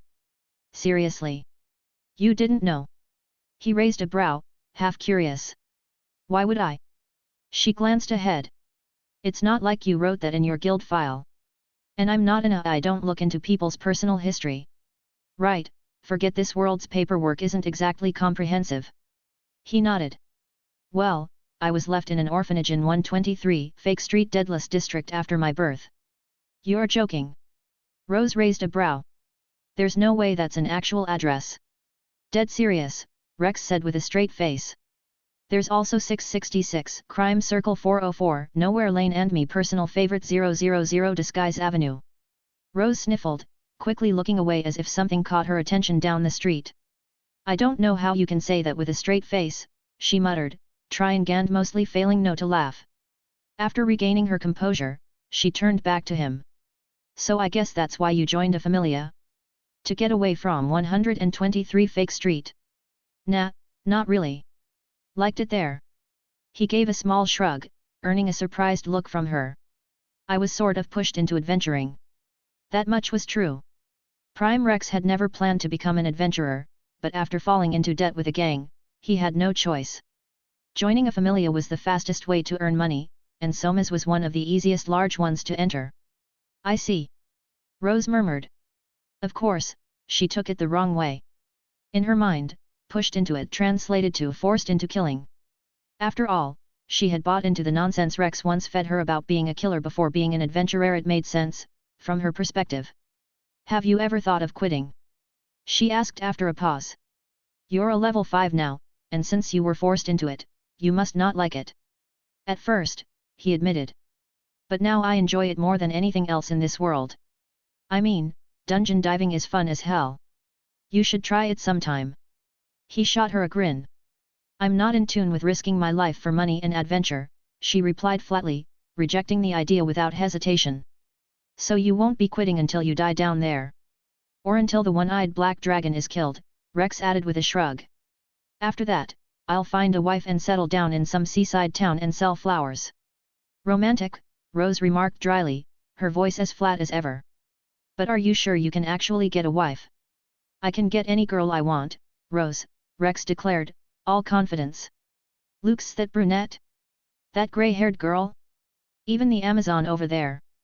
They've been watching me for a while. The only reason they're not approaching is because of you. He wasn't lying. Ever since the war game, more than a few women had approached him under the guise of wanting to be friends. He had politely turned them all down. Though he was now getting the women attraction he once craved back on Earth, none of them really stood out to him anyway. To Rex, they felt like NPCs, just passing interactions. Nothing more, nothing less. If I wanted, I could walk up to any of them right now and ask them out. I doubt any of them would say no. He flashed a grin at the grey-haired girl, who immediately squeaked and scurried away. See? Rose blinked. She had seen it unfortunately. Her gaze drifted upward just in time to catch Rex flipping his hair with exaggerated flair, flashing a grin so cocky it practically gleamed. She cringed, looking away as she asked. So why don't you approach them? I seek permanent fulfillment, not temporary pleasure, he said simply. Wait, did I just cooked? Rose nodded slowly. So am I a temporary pleasure? She asked after a pause, her head still ahead. Nah. He patted her shoulder. You're one of the brothers, so you're a permanent fulfillment, Rosalina. That earned him a subtle smile from Rose. I see. Just then, a young bunny girl darted up to them, grinning from ear to ear. You two look good together. She shouted, making both Rex and Rose pause and glance down at her. I've got a real eye for couples, she continued proudly. You two? Totally getting married someday with a whole bunch of babies too. One of her friends hurried over and grabbed her arm, tugging with clear urgency, but the bunny girl stood her ground. Her grin never wavered as she locked eyes with Rose, completely unfazed. See him? Don't let him go. He looks rich, right? And isn't he handsome? Tall, strong, he's got the whole package. She leaned in with a smirk. He probably even has a big dick. Another friend stepped in without hesitation, landing a clean uppercut to her stomach.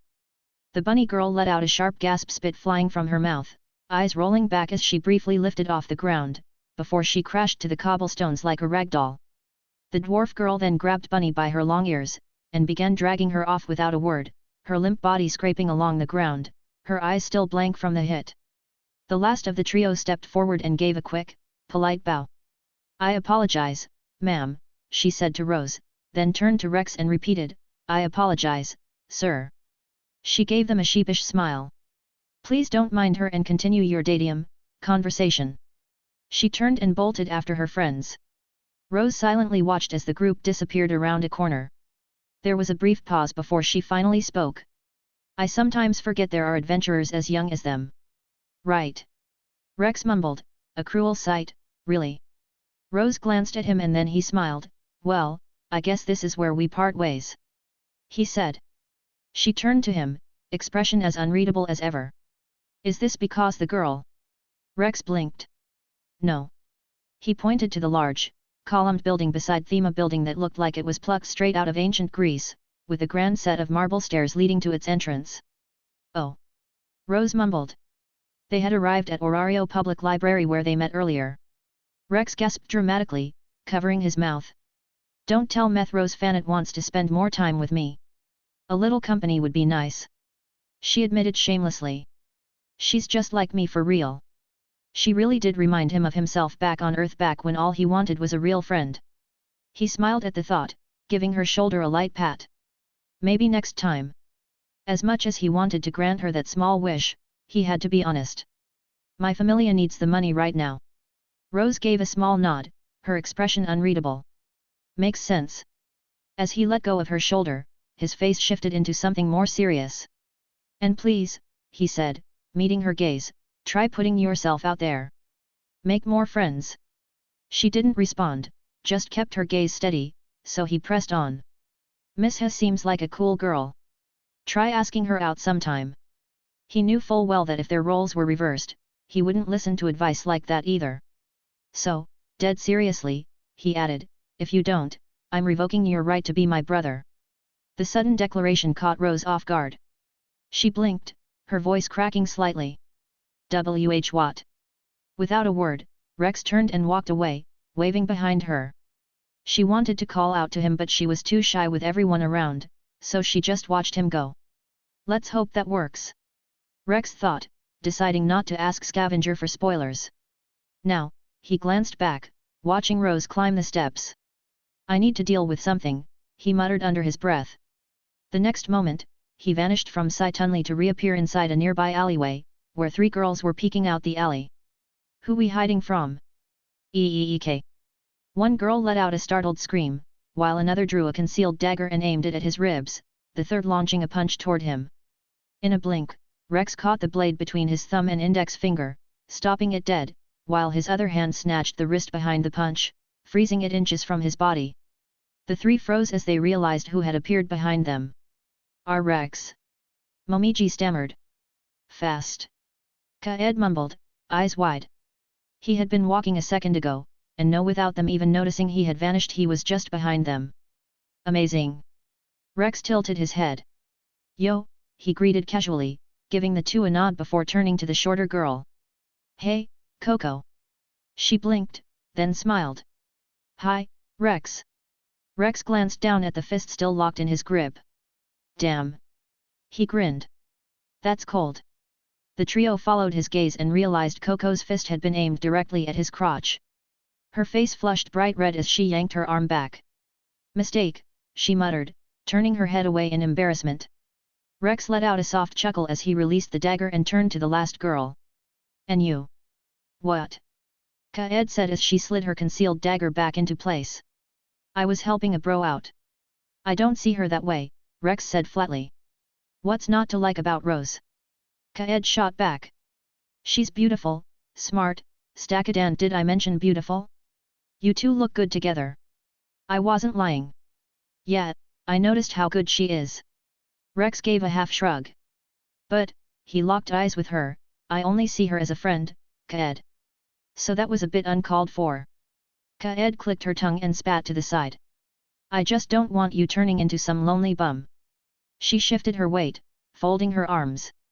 You barely talk to anyone in the familia, hardly hang out, and spend all your time in the dungeon. Keep that up, and you'll end up alone without a wife someday. Momiji said, covering her mouth with one hand, her eyes sparkling with exaggerated emotion. You care about Rex so much. Her other hand wiped a droplet of tears. Course I do, Kaed scoffed, tossing her head with Coco quietly smiling. Rex slowly raised a hand and rested his large palm on her head, causing one of her ears to droop to the side of her face. She slowly looked up at him, so see the larger man smiling genuinely, eyes closed, calm and kind. The morning sun hit just right, lighting his face in a way that made him look almost saint-like. In that moment, it felt like he truly understood where she was coming from. But when he opened his eyes, his face shifted, his entire demeanor turning cold, a dark aura seeping off him like pressure. Do that again, he said, voice low and even, his amber eyes glowing faintly, and I'll hook you up with one of your guy friends in the familia. A chill ran down Kaed's spine, her ears twitching as her hair stood on end. Coco and Momiji quickly turned away, both trying not to laugh. Noticing their reaction, Kaed quickly pointed. What about Coco? She blurted, clearly trying to deflect. That bitch knocked me out and dragged me across the ground. The dwarf tilted her head slightly, unbothered. Yeah, that was a bit much, Coco, Rex said as he gently removed his hand from Kaed's head. You could have carried her at least. Coco lowered her gaze. Sorry, Rex. He shook his head. Don't apologize to me. Kaed stood beside him, arms crossed and a smug grin tugging at her lips as the dwarf turned and bowed toward her. Sorry, Kaed. Rex nodded. So what were you guys up to? We just came out to eat breakfast, Momiji said. Later, we're going into the dungeon with Miss Daphne, Miss Cassandra, and Mr. Lissos. We're heading to the middle floors for the first time. Kaed grinned proudly. Rex clapped exaggeratedly. Oh, congrats. Kaed lifted her chin, one fist planted proudly on her waist. We're gonna catch up to you in no time. Maybe in 5 years, Rex replied with a kind smile, the sort you give to overconfident kids which, to him, they were. After all, my deepest solo dive is the lower floor Water City, floor 27. For reference, our familia's lowest expedition floor is only floor 19. The three froze at his word as Kaed's mouth dropped open. SS Solo. Momiji stuttered, foxtail stiff. That's right, Rex said smugly, grinning with glinting teeth. But don't worry. You're still young. You might reach that level when you turn 21. Are right. Kaed nodded sharply. I'll beat that floor younger than you did. Her eyes were blazing with determination. Momiji laughed softly. Looks like she's fired up again. No time to waste. Kaed grabbed Coco and Momiji by the wrists. Time to train. She dashed off, dragging the two behind her. Coco waved with her free hand as she was pulled away. Bye, Rex.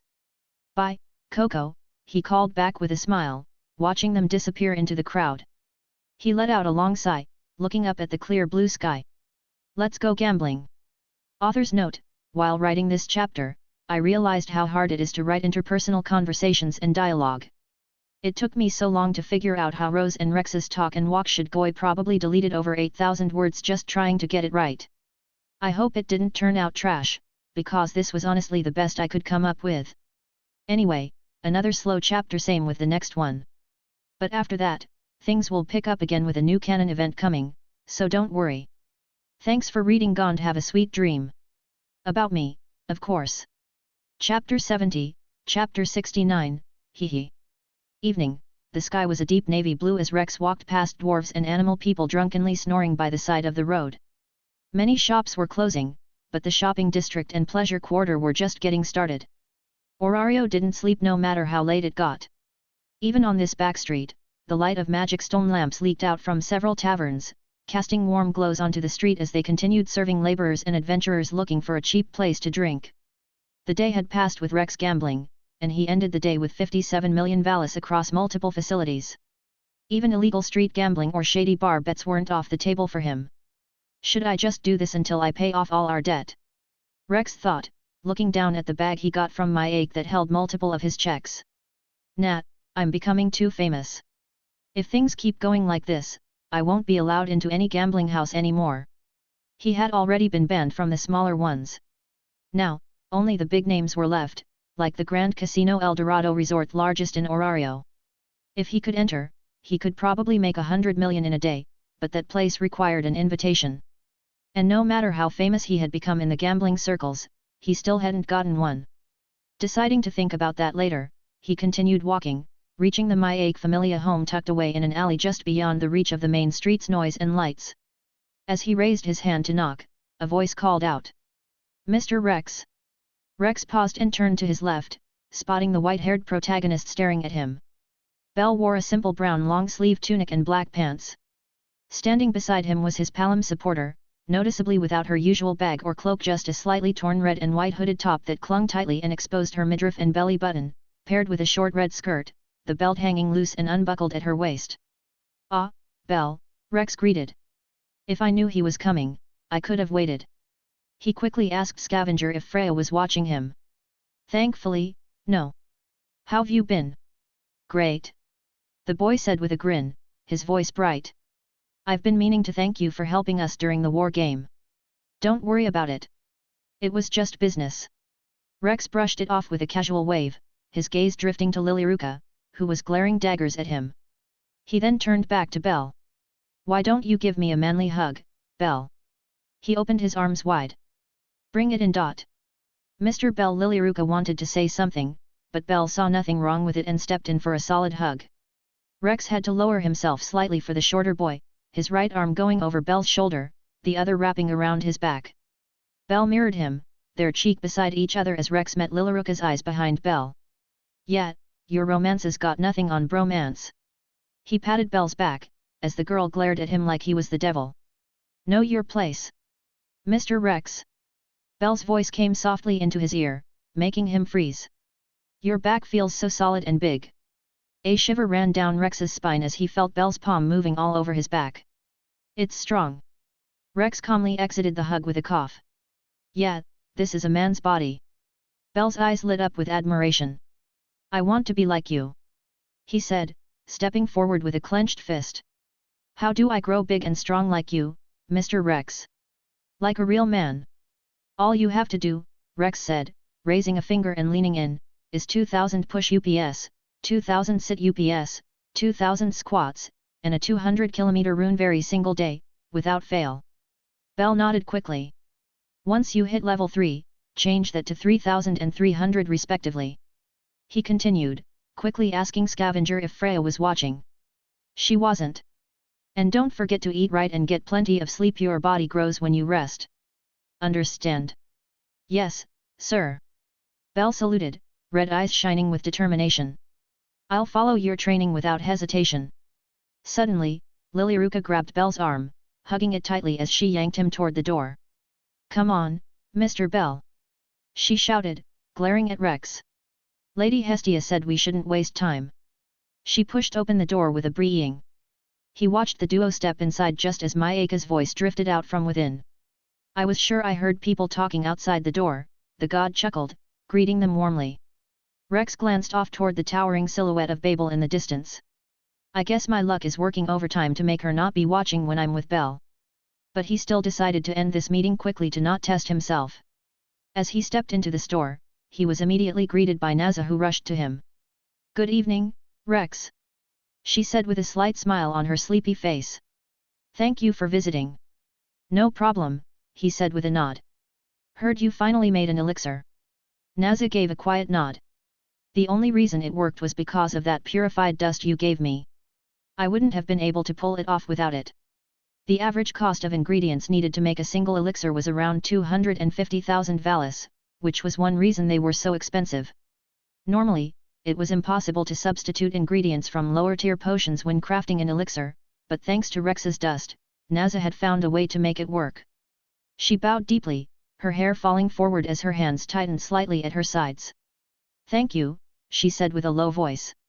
Really, thank you." Naza Rex started, but she cut him off. "You've done so much for us already, she said as she looked up at him with her usual drowsy eyes, but she had a genuine smile. Even if we're not as well off as we once were, if you ever need anything, tell me.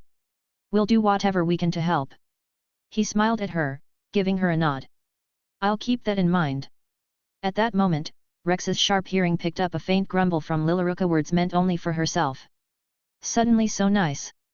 Her eyes stayed locked on the floor as she muttered under her breath, bastard. Rex understood where she was coming from, and honestly, he couldn't blame her for being upset. From her perspective, it probably looked like he had been a level 3 the entire time she was in the Familia, hiding his true strength while pretending to be just a level 1 executive. To her, he might have seemed like one of the top dogs who let the Familia rot, hoarding all the money with Xanis while she and the others suffered. And now, suddenly, he was being nice? Yeah, it looked scummy. Still, there wasn't much he could do about it. He wasn't going to apologize for something he didn't do, especially not when he didn't care all that much about his relationship with the little girl to begin with. While the Hestia duo finished up at the counter with Maik, Rex and Naza remained near the shelves, exchanging casual light conversation. Just as Lilaruka finished her order from Maik, the front door suddenly opened with the bell going off. All eyes turned to the entrance where a cloaked man stood motionless in the doorway. His body was completely enveloped in a black cloak, the hood drawn low to conceal most of his face, leaving only a shadowed glimpse of his features. Seeing him, Rex glanced at his status. William, Massachusetts. Level 4. Strength I3, Endurance I9, Dexterity I20, Agility I31, Magic I17. Hunter H. Mixing H. Escape I. Magic. Peekaboo. Turn invisible. Removes all traces of the user, sound, scent, presence. Greatly increase stamina regeneration. Effect ends after the first attack. Chant, short. Skill. Haste. Greatly increases action speed, scales with level. Boosts stamina regeneration. Effect increases in darkness or while invisible. Overrunner. Drastically boosts movement speed. Reduces damage taken while active. Increase strength scaling with distance run under the effect with limit. Effect further improves in darkness or while invisible. What the hell kind of name is that? Rex thought, squinting at the name floating above the cloaked man's head as he scanned the room with sharp green eyes. White-ass name for a cat. On top of that, his magic and skills were no joke, enough to rank him among Orario's top second-class adventurers. What really stood out, though, was his mixing ability. It ranked even higher than Naza's, which was impressive for someone who looked more like an assassin. I guess he makes poisons, Rex concluded, as the man's eyes locked onto him. But Rex inspected his features as they stared at each other. I'm sure I have seen that name and met this guy before. Maik smiled. I wanted to make this a surprise, but oh well. He clapped and gestured to the man at the door. Everyone, please welcome the newest member of Maik Familia, your second-class adventurer, William, Massachusetts. Before Maik could finish, the cloaked man took a step back and quietly slipped out of the store, shutting the door behind him with a soft click. The sudden departure left the room in silence, with their eyes lingering on the now closed door. Maik let out a soft chuckle, rubbing the back of his neck. Don't mind him, he said with a lopsided smile. He's just a little shy. Wait, Lilaruka jabbed a finger toward the door, spinning to face Belle. That was the cat who stole our stuff. The one Mr. Rex was selling back in Rivera. Oh, yeah. Rex snapped his fingers as recognition hit. That was him. He was the cat guy that had just walked up and snatched his things while Rex was mid-conversation with Belle's group during their first official meeting. He hadn't paid much attention to the guy's name back then, he was too distracted by the soon-spawning Black Goliath and the protagonist squad, but it was a name Rex wouldn't forget again. So he ended up leveling up after that event. A part of him was actually happy to see that. Especially since the other two party members the guy had been with had died technically because of Rex. But why was he acting shy when he was so bold before? He figured William left because he saw him, which Scavenger confirmed. Lilaruka, catching on that Rex recognized him, turned to face him. Mr. Rex. She called, drawing his attention. Go after him. Make him pay Lily back. She said in an almost commanding voice. Rex gave a half shrug, not even bothering to hide his indifference. Could care less what he took. But you should. Lilaruka stepped forward, her voice rising. That was Lily's stuff you were selling. Finders keepers, Rex replied. I found random junk lying on the dungeon floor. I picked it up, it became mine. Lilaruka's brow twitched. You still stole it? Nuh-uh. Rex deadpan. Grr. Lilaruka growled, her tiny fists clenched as Belle let out a nervous laugh, clearly trying to calm her down. Massacre folded his hands atop the counter and leaned forward slightly and offered gently. If he really stole something from you, how about I compensate you for it instead? Rex lifted a hand dismissively. Don't need the money, he said. I let him take it on purpose. Massacre gave a small nod, seeing he wasn't lying. Even so, the god reached under the counter. Why don't you take this, then? He pulled out 2 high-grade health potions with one hand and held them to Rex, his other hand holding a single high-grade potion to the Lilaruka. You too, Lily. Lilaruka's anger vanished the instant she saw the potion, her eyes lighting up, and she took it with a cheerful smile. Thank you, Lord Massacre, she said brightly, putting it into her small bag beside the rest of her potions. Rex stepped forward and took the other potion without a word, ignoring the Palom who continued to glare daggers at him from the side. Why would a second-class adventurer join this familia, anyway? He asked Massacre. A level 4 joining a struggling familia buried in debt? That didn't make sense. Catching how that must have sounded, he added quickly, no offense. None taken, Massacre said with a chuckle as he explained. I saw him drinking alone on the street a few nights ago, so I sat down, we talked a bit, and the next day, he came asking to join the familia. Massacre let out a long sigh, rubbing his temples with both hands. I wanted to be honest about our debt up front, he said, a bit of guilt in his voice. But Naza insisted I keep quiet until after I engraved his fauna. Soon as that was done, she hit him with the truth. He paused, a wry smile tugging at his lips. Poor guy cried on the spot. At that, all eyes turned to Naza. She met their gazes with the same tired expression she always wore, completely unfazed. It was for the greater good, she said in her usual lazy drawl, as if it were the most obvious thing in the world. I remember when you used to scam me with your diluted potions, Belle said bluntly. At this, Naza's shoulders tensed, and she glanced away, clearly embarrassed by the memory. Seeing this, Rex raised an eyebrow. You didn't scam me too, right? He already knew the answer as he had used Scavenger back then too, but still decided to ask. No. Of course not. Naza quickly replied with a loud voice while shaking her head, hands waving in front of her. I stopped doing that after I got caught. She said, her voice lower. Because of me, you scammer, Lilaruka muttered with a pointed glare. Massacre and Belle both broke into laughter at this. After a few more words exchanged, the groups began to part. Remember to always visit. Massacre called out as the trio turned to leave while waving, while Naza beside him gave a small, respectful bow. Outside, Belle and Rex strolled side by side as they talked, the silent Lilaruka on Belle's other side.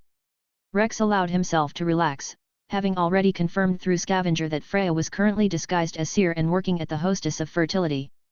No eyes were on Belle today. As they reached the point where their paths would split, Rex decided to keep the goodwill going. If you ever need help with anything, reach out to the Soma Familia, he said, offering a handshake. Just tell them you want to meet your friend Rex Magnus Lapis. Xanis will let you in. Friend. Belle repeated, eyes sparkling as he grasped Rex's hand. Rex's smile stiffened. The longer Belle held on, the more uneasy he felt under the weight of that wide-eyed admiration, resisting the urge to pull his hand back immediately. The fuck did I even do for this guy to have this kind of feelings for me? He thought as Belle kept holding on firmly with a big smile.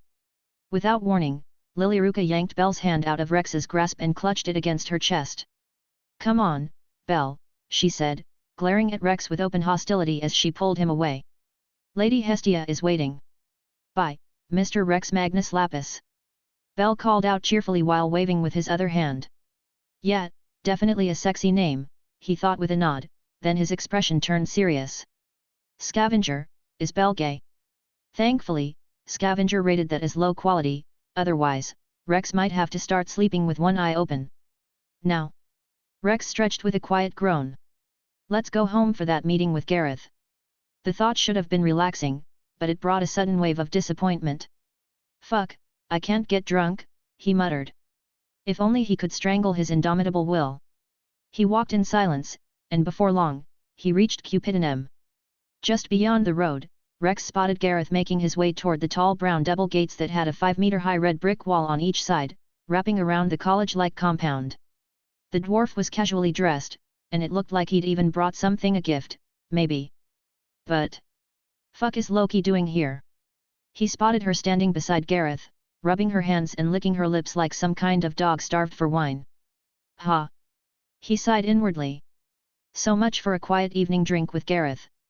Looked like Loki had decided to tag along to get her hands on some soma. He should have expected this, especially since the goddess asked for marriage just because of a drink. This is gonna be a bad night, Scavenger. The two figures ahead were alerted by the sound of his footsteps. Both turned slightly, and noticing him, Loki spun around fully, a mischievous sparkle lighting up her crimson eyes. Well, well, well. Isn't it the mystery man himself, Rex Magnus? She greeted with playful sarcasm as she walked forward. It's great finally meeting you in person. Rex came to a stop just a few paces away and offered a small, courteous bow. Good evening, Goddess Loki. He straightened up, his amber eyes met hers. I didn't expect to see you here tonight. Me neither. She said with a wide grin. I was just out on a walk and this old stump here dragged me along. Loki gave Gareth's shoulder a light pat, and Rex glanced toward the dwarf, catching the subtle shake of his head. Loki saw it too, no doubt, but she didn't seem to care one bit. Yet don't mind me, she added, stepping closer and giving Rex a friendly pat on the forearm. I came all this way just to get to know you better, Rex. Rex nodded slowly. Then I won't think much of it, he said, and Loki nodded, clearly satisfied. Rex then turned to Gareth next. Good evening, Sir Gareth. A pleasure to see you again. Just call me Gareth, the dwarf said with a wide grin, holding out a rectangular wooden box. Figured if I'm drinkin' on someone else's tab, I oughta bring somethin' worth sharin'. Rex took the box, raising a brow as Gareth added with a chuckle, top shelf bottle from the Varani Familia. Ain't no soma wine, but it's got a charm of its own. Thank you, he said before gesturing to the gate. Why don't we continue this inside? Author's note: this chapter wasn't meant to be this long. It was actually supposed to be bundled with the last one and end right after parting with Nazza, but I decided to add more interaction with Belle because I felt like that part was lacking. Thought it would be fun to explore their relationship more. Then I thought, why not throw in Lilyruka to make things more dynamic? Then came the real moment.